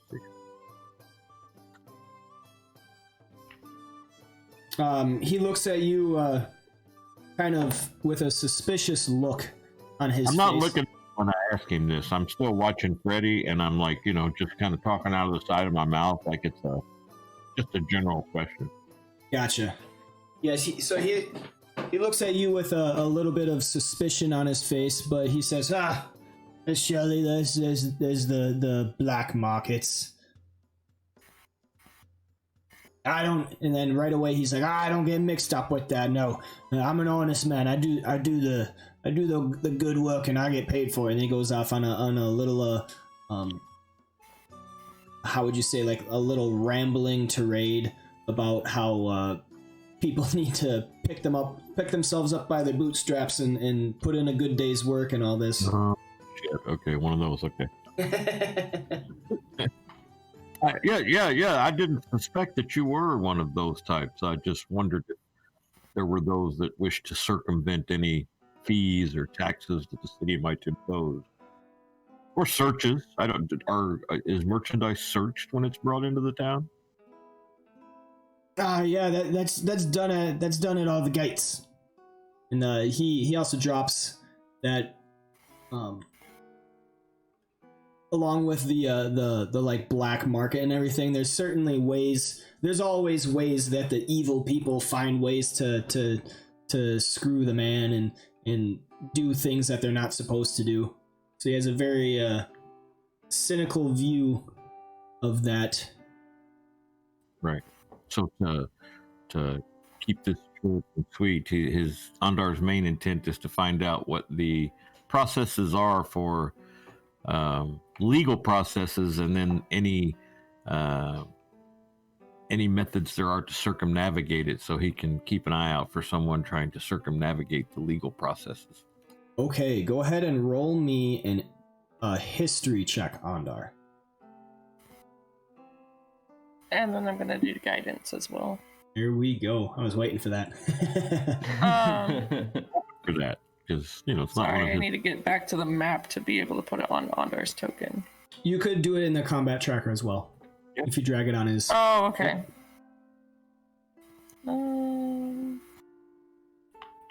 Oops.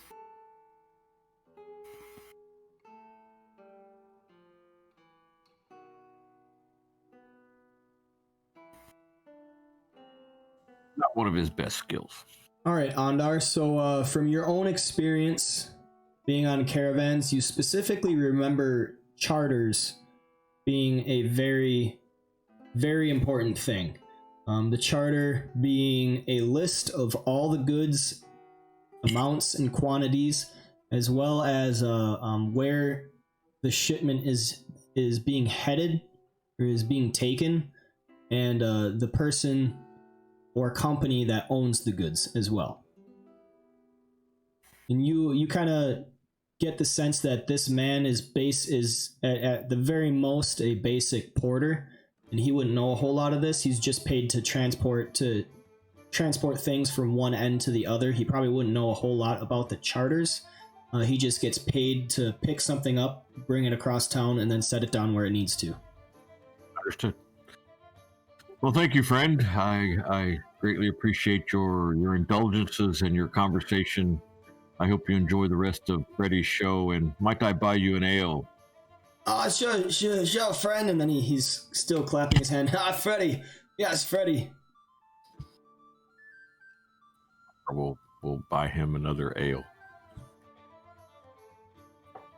All right. He gives you great thanks and toasts to you as he sinks once more in his mug. His one drink that he's had this evening.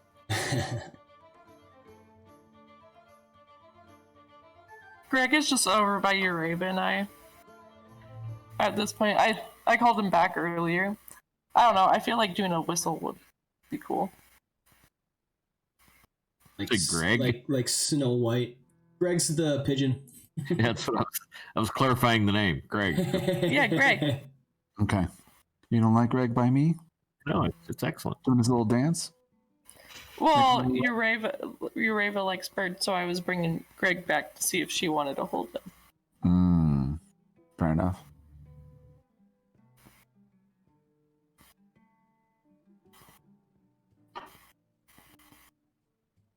I think I'm going to go secure us rooms at this Wet Dog Inn, my friends.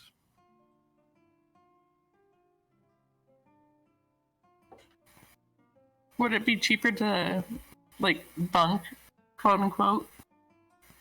Well, I was like share rooms? going to get a room for you two, and he points at Hawkeye and Urava, and one for us three, and he points, he motions towards Freddy and Nocton himself. Okay.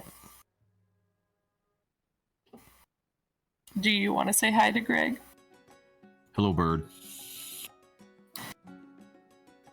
He raven glares at Ondar.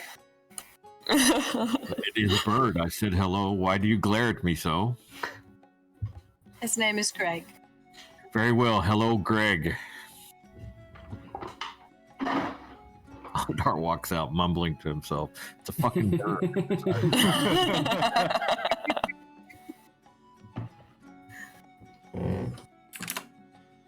All right. Anything else you guys wish to do in this tavern? I'll have Greg go on Urava's shoulder, and if we're moving, if Greg wants it.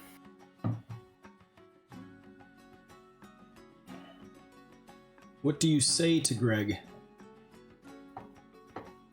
Urava is very, very nice. Would you like? She loves birds. Would you like to sit on her shoulder?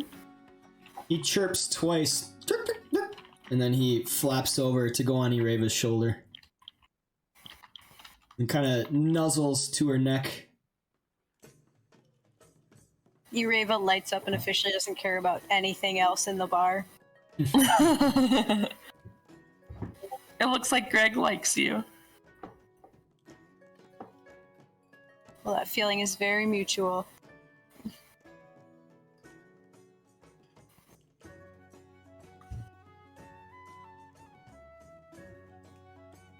All right, what's going on now?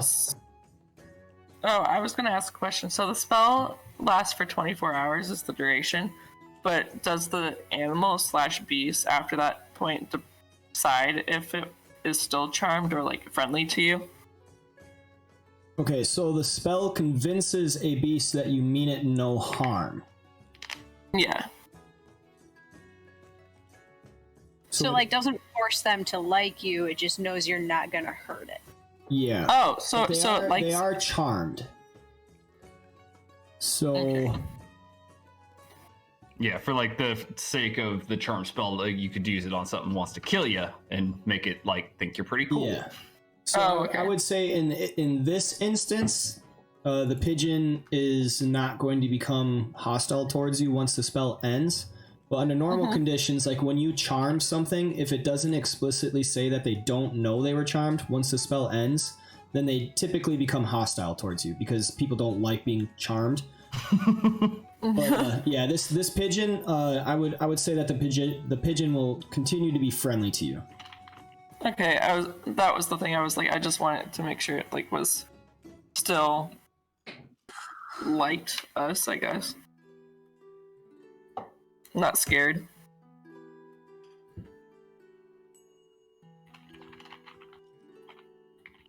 All right, where are we going now, guys? I went to the wet dog to secure lodging. Him and apparently Nock traveling with him. Yeah, we're doing that. Right. Do we have any idea where we're going? You can certainly backtrack, as well as anyone that asks would know where the wet dog is. Right.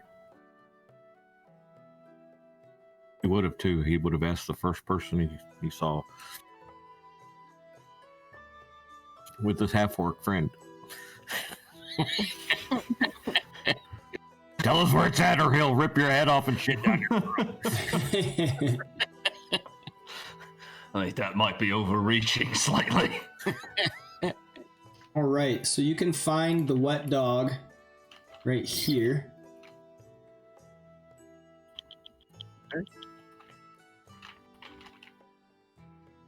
Is it a tavern, or is it just an inn, or does it have a tap room, or? It is an inn that has boarding for people to stay the night, and it has a nice bar area. It's not the most expensive or upscale establishment, but it's pretty modest. Well kept after. And you see a dragonborn behind the bar. Shit. Greetings, inn master. Greetings. What can I get you? Lodging? Lodging. That will be... How much is lodging normal? We require 2 rooms, please. Probably for 4 or 5 days worth.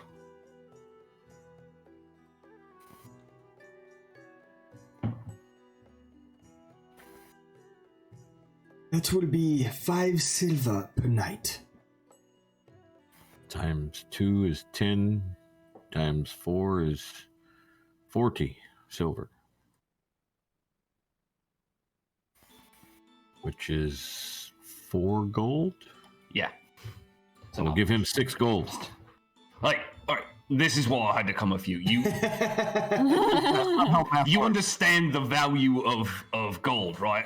I spent Yes. a lot of time digging it out of the fucking ground, and you just throw it around. You pay you pay for the services. You can tip him, but that's not how this works, Ondar. Stop giving money away. I'm simply ensuring that the man is well taken care of. He is doing us a service, and I am paying ahead, so to speak, my friend. That's not how that. Just shake my head. I don't know how I understand this better than you do. You've spent your whole life on the surface, and you just seem to throw this stuff around willy-nilly. Well, it is one of the tenets of my faith is to share my wealth. To You be should generous. Try having to be the one who digs it out of the ground for a while. I have earned this coin, and it is mine to do with as I wish, yes? I guess if it's coming out of your pocket, but Right. I'm at not some digging. point, that money's going to be important. Yes, my friend, I understand what you're saying. Greetings, Dragonborn. I am Ondar Stillhawk, and this is my friend Noct. This is my tight-fisted friend. We and our companions will be staying in your establishment for the next several evenings, and thank you ahead of time for great service and quietness about us being here. Certainly, certainly. Privacy can be heavily arranged. How many will there be with you? My big friend and I will be, and another will be staying in one room, and 2 lady companions that are traveling with us will be staying in the other room. Will you require any arrangements? Such as, we don't wish visitors, for one. Okay, so we have a service that comes by to clean up any mess. If you do not want that, I can take some off the top of the price. I'll look at Noct. Would that be acceptable to you, my friend? Yes, I mean, that is a service we pay for, and that's fine. You pay for services with money. I think cleanup will be fine. You can have the maids or the room service come in and turn down the sheets and what have you if they wish. Yes. And then he replies, excellent. How many days will this be? I've paid for 4. Well, technically, you paid for more than that, but Is there a bath? grumble, service? grumble, grumble. Does your establishment have baths? Not a terrible question, I suppose. Alas, no, we don't. Is there a bathhouse? There is a community bathhouse. Where? So he actually directs. So he's behind the bar right now. He directs in another room, like a main kind of hosting area, you could say, has some chairs where people can hang out. He says, over in that room, down the next hallway, is a community bathhouse, which guests may use for a price for clean, warm water. Not included in the nightly fee. No, I am sorry. It's not That is his not establishment. that is not included in the nightly fee. That is extra. What is the extra charge? The extra is only a modest fee, a handful of coppers. Water is plenty enough. We just have to heat it up. Well, a handful would mean it depends on the size of your, like, my friend's handful would be much more than my handful. Although we're gonna find a gnome. He's gonna give you the handful. a pixie. Let's get the pixie involved. Oh, she can't hold any. You get nothing. Ha ha! Yeah. Discount. You get it. You get a fraction of a copper. Cast reduce. We'll cut it. We'll cut it into quarters for you. He responds with his hands clasped behind his back and his eyes kind of closed as he turns his head down a little bit and with a smile. Certainly, sir. 15 copper pieces. Per person. Per person. Very well. Noct, would you like a bath? Probably should get one for everyone. Tired of being around those, smelling like those damn horses. 15 times 5 is, what, 30, 60, 75, I think? Uh-huh. I will count them out to this man. Glad to be rid of copper pieces.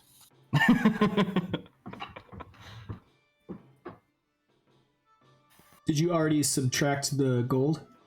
Oh, yeah. I do it as I'm doing. Okay. So...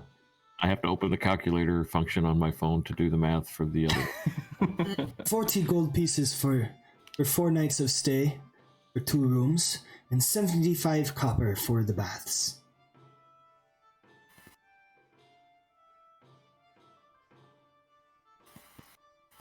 Yes. Excellent. I will get your rooms attended to. And then he leaves for a second to go get a helper, and they come back, and it is a younger man, probably about 16 years of age. This is Evan.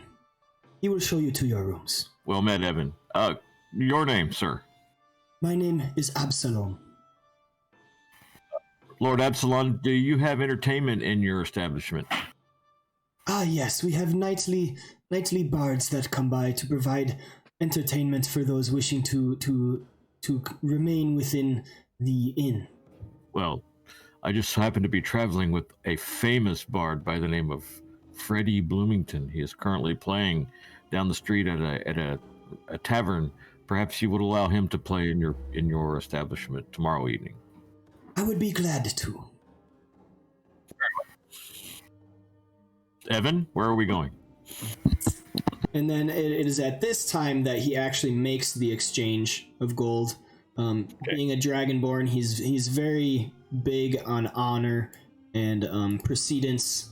Waiting until the agreement to be struck to take the money.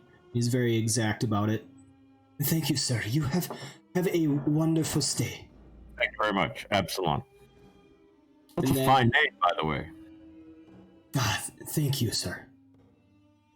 And then the boy starts walking away, kind of excitedly willing to go about his job, able to actually earn some money for himself.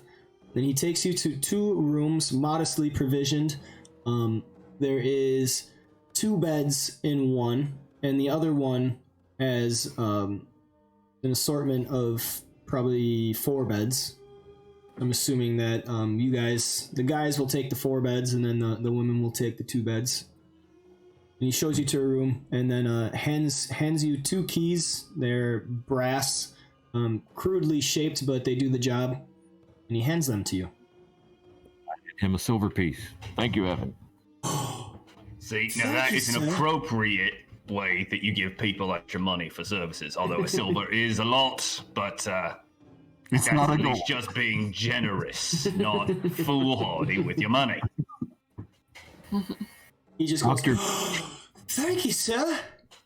And Very then well. he runs away with both hands holding the coin right in front of him. lad feels happy. He will be joyous for the rest of the evening anyway, until one of his friends takes that coin from him. Let's go find the bath, shall we? You're just assuming that one of his friends is going to beat the shit out of him over that money. You've just put him a contract for that man's murder. You monster.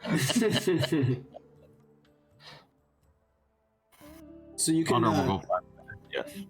So you can go downstairs and make your way to the bathhouse. It is a concrete chamber that is well cleaned. You can see that the floor has a grate on it, and there is a large porcelain tub set kind of in the center with a wooden crate on the side with some damp towels and stuff on it. And there is no one inside at this time. How big is the tub? Large enough for more than one person, I hope. You could probably sit 2 people facing each other in it. It's a large tub. Ondar's stripping. He's going to take a bath. I mean, at least you guys took your vows first.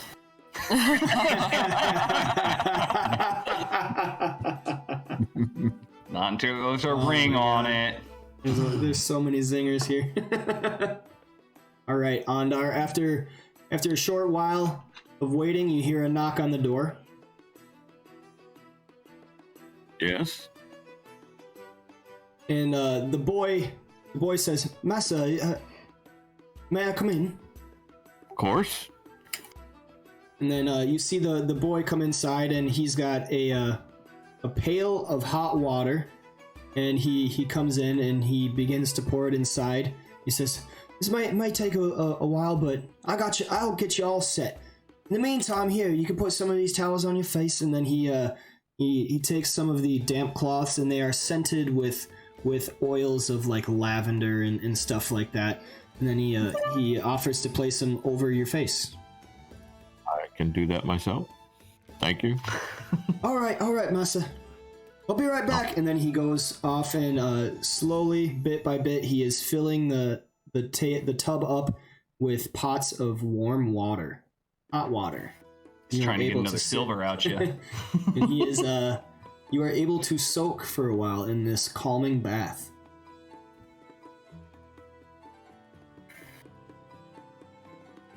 Okay, well, I will get in the tub and wash myself.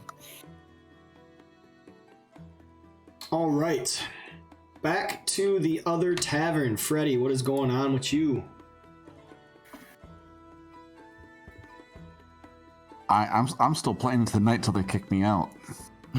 Oh, damn. Playing to the breakdown. Why did everybody have COVID at the K-pop concert? What? What? Huh? In the chat. Freddy put that in the chat. Oh. Oh. Oh no, Freddy, why? Oh my god. Oh. Because the symptom of coronavirus is a lack of Gosh. Wow. Somebody in the Twitch chat is going to be unhappy. Yeah, hopefully there are no teenage little girls watching my channel. They would not like you very much right now. They're going to say so many mean things about you at the playground. Oh, Should we try to find Under and Knocked?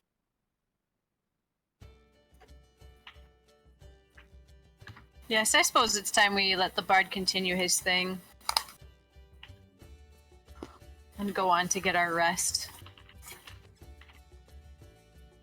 And you see I'll that the sun overhead is beginning to wane or wax. I don't know which one it is, but is going into dusk. It is getting lower in the sky.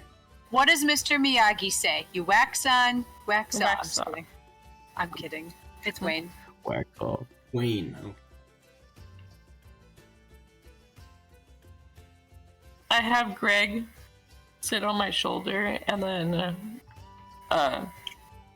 we asked Freddy if he would like to join. Well, I asked Freddy if he would like to join us to go find Noct and Ondar. I believe they went to the wet dog, did they not, to get rooms, right? They said that on the way Yeah. out. Yes. Would you like to join us? Ah, Going no, over to the Wicked Shop. no, I got this crowd bumping in my favor. I'm gonna try and bring them all they got. I'm going to make some fucking heads explode.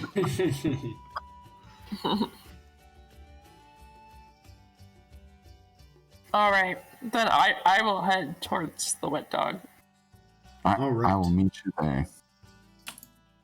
to join Hawkeye and Greg. Don't get lost on your way back, half-elf. New party member, Greg. A familiar. All right, so you are walking out at the beginning of dusk as the sun is waning lower in the sky. And though you do not feel threatened, there's definitely something a little more intimidating about the city at night. But nonetheless, you are able to make your way following the directions that you were told to the Wet Dog, where you open the door to see a dragonborn behind the bar. I try to hide Greg because I don't know if Greg is allowed. And so, like, since I'm wearing the bear pelt as my hood still. So, like, I try to have Greg go behind, like, to try to hide. All right.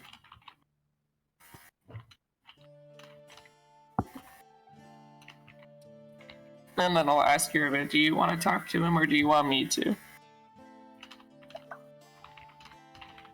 I can make sure we find our rooms.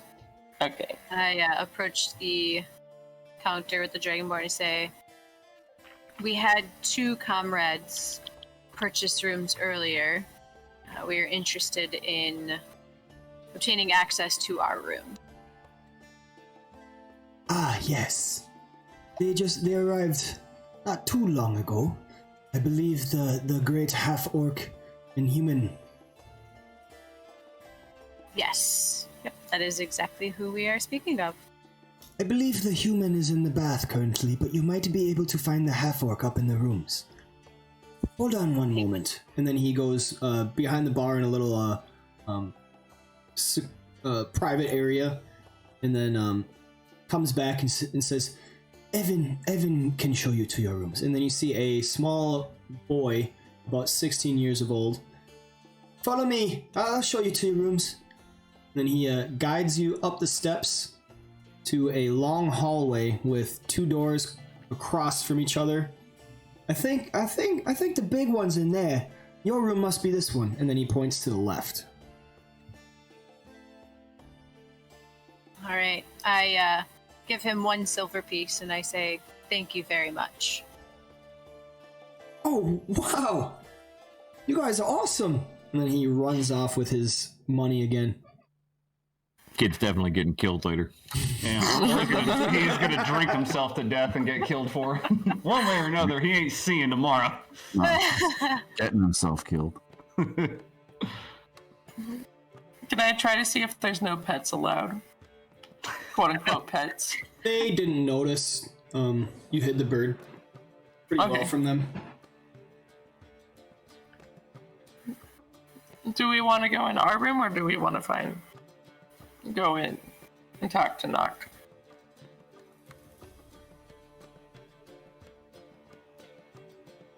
Why don't we just let Noct know that we have arrived? Though I'm sure he won't care, and then we can go to our room. I'll knock on the door with my staff. Careful, Alright. you may break that again. Lightly. This is my carved one. Like the one in my token. Oh, Anders said Noct has the keys, so we can't get in our room, so. He didn't give me the keys, he gave you the keys. I didn't take him to the bath with me. Yeah, well, we're not joining I mean, you them didn't there. say you gave me. You didn't say you gave me the key. I took our room key. But I left it that unlocked. But also, Noct is. Well, I guess I'll be fair about it. Let's see. Is he asleep? No, I guess he's. But he's gonna be grumpy. Ooh. All right, Noct. You hear knocking on the door. Someone's knocking at the door. You're not getting any more tips in here tonight. Do not disturb. Noct, don't make me trip you again. So you admit to doing it on purpose? No. Too groggy for that. That doesn't register with him yet. He's wondering why the little boy is trying to trip him. Then he'll get up and walk over to the door and open it up grumpily. I will hide my staff this time. What do you want? Glad to see your sight for sore eyes. Would you happen to have the key for our room?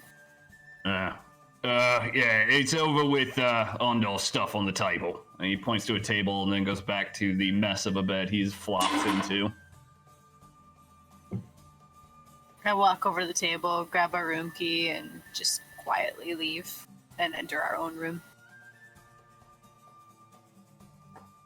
After we're in our room, I put like my hand to my neck so Greg could step on my hand, and then like I don't know if there would be like something that he could stand on, like a little nightstand or something.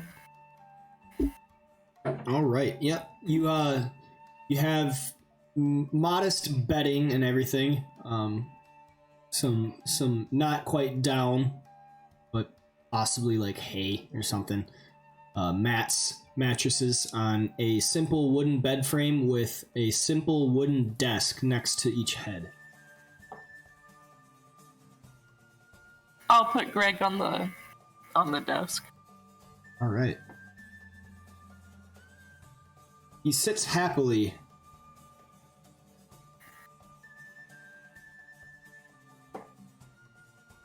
I'm kind of glad that they didn't notice Greg.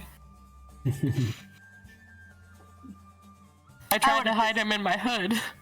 I would have just opened the window for him. I mean, he does know the whistle, so the whistle while you work.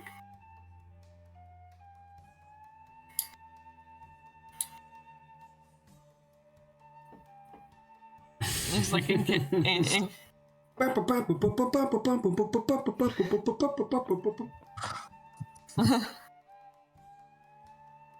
like just in case he wasn't allowed.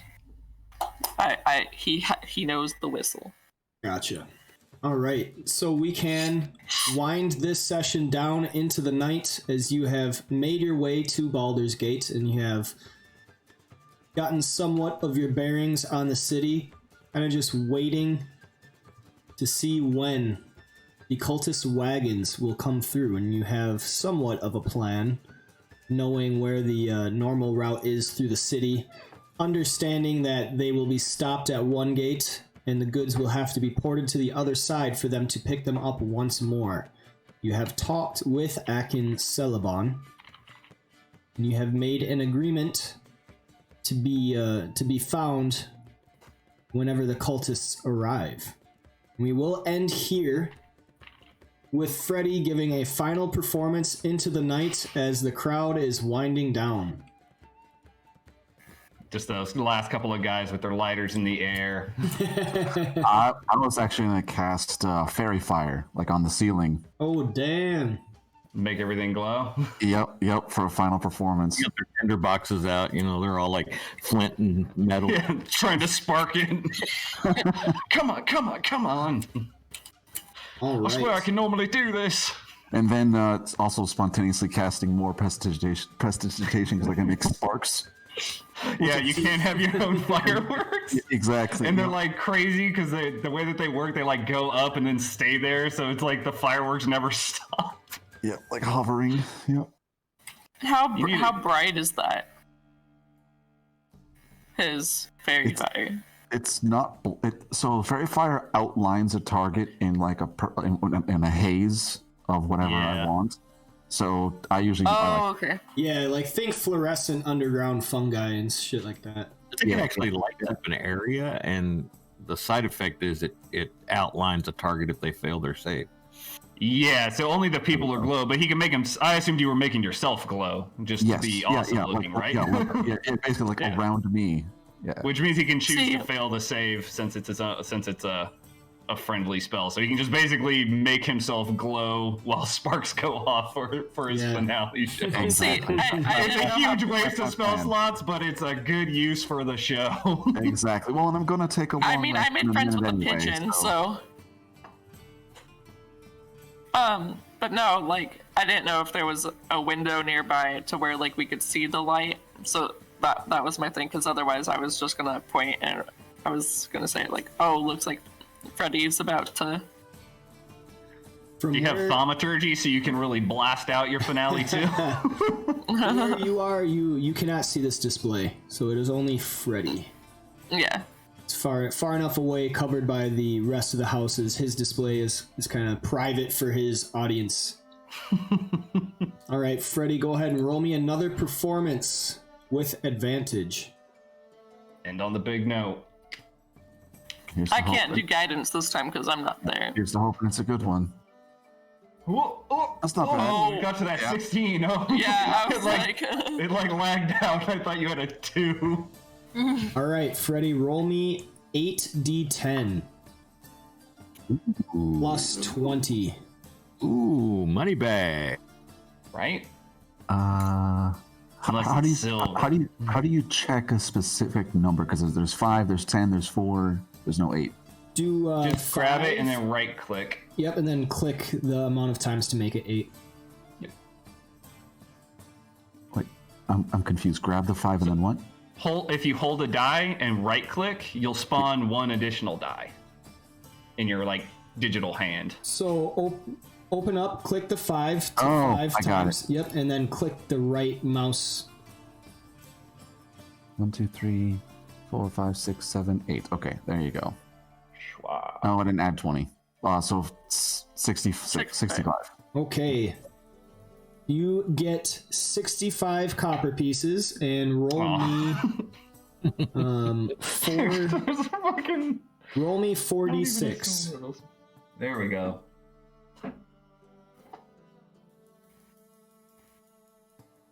All right, you find 65 copper pieces and 13 silver pieces. That's not bad. That's a gold and a half or so. Copper. Kind of shows you what kind of crowd the laborers are in this city. 6.5 silver and plus the 13, so total of like almost 20, almost 2 full gold. I'll take it. All right, then with that, I head back to the wet dog. I probably had a few free drinks by then, so hey, this is the wet dog, right? Did you add the treasure? Yes. Okay. I already added ready. Yep. At this point, you open the doors to see a dragonborn standing behind the bar, and suddenly he regards you. Yes, sir. This is the wet dragon.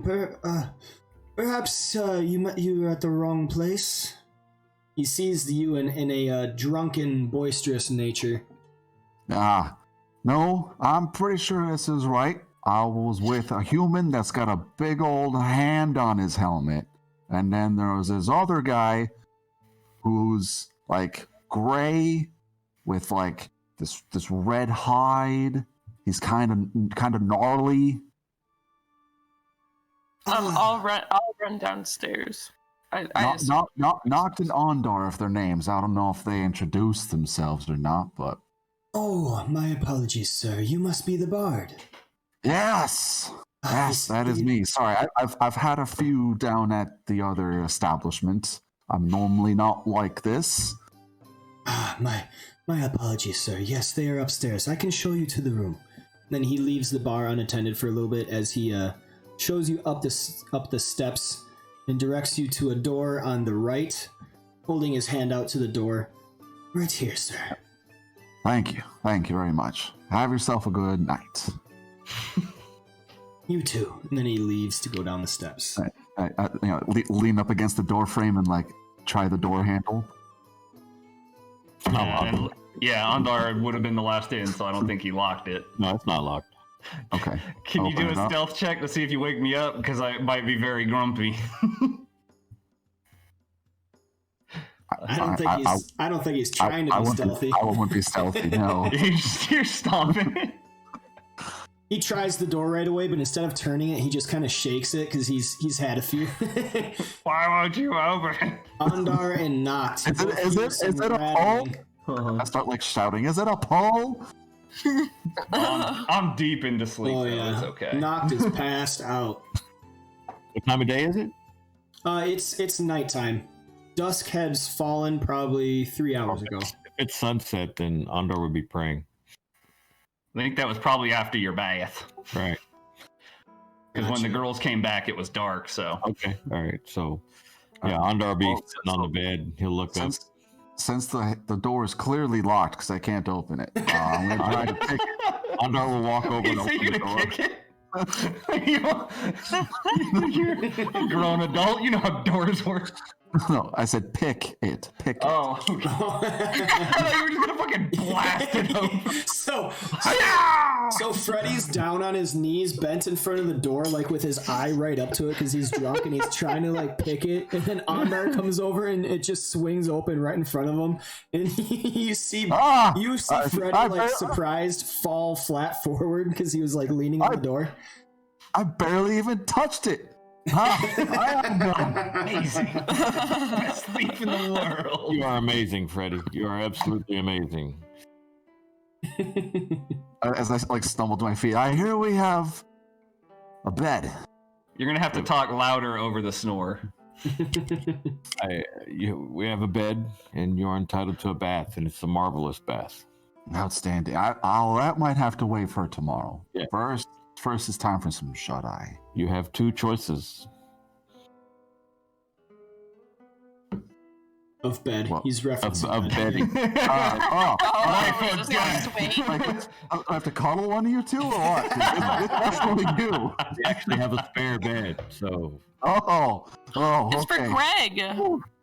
Much better. All right, makes sense. All right, yeah, I just go over to one of the beds and I just like plop down on it, instantly out. good choice. Andor closes and locks the door. All right. Andar closes the door to the snoring of the half-orc and Freddy passing out on a bed, finishing his prayers to Torm, as Hawkeye and Ireva enjoy their solitude in the other room with the soft chirps of Greg shushing them to sleep. Fucking That bird. is where we will end. As it craps all over the room. All right. I would guess we put, like, paid for slight pay over services. Thank you so much, guys. I hope you enjoyed that. It was a very good amount of role play. Yeah, fun. This will definitely be an interesting part of the campaign. I will tell you, there is a lot of role play. Excellente. Yes. You'll be seeing more of Greg. I fully expect that. All right, so we will join once more next week on Monday at the same time, 10 a.m. Central Standard Time. I hope to see you all there. No doubt about it. Yep. All right, have a good day, guys. All right, guys, enjoy your Christmas. Bye, guys. Bye. Yes, Everyone. Merry Christmas.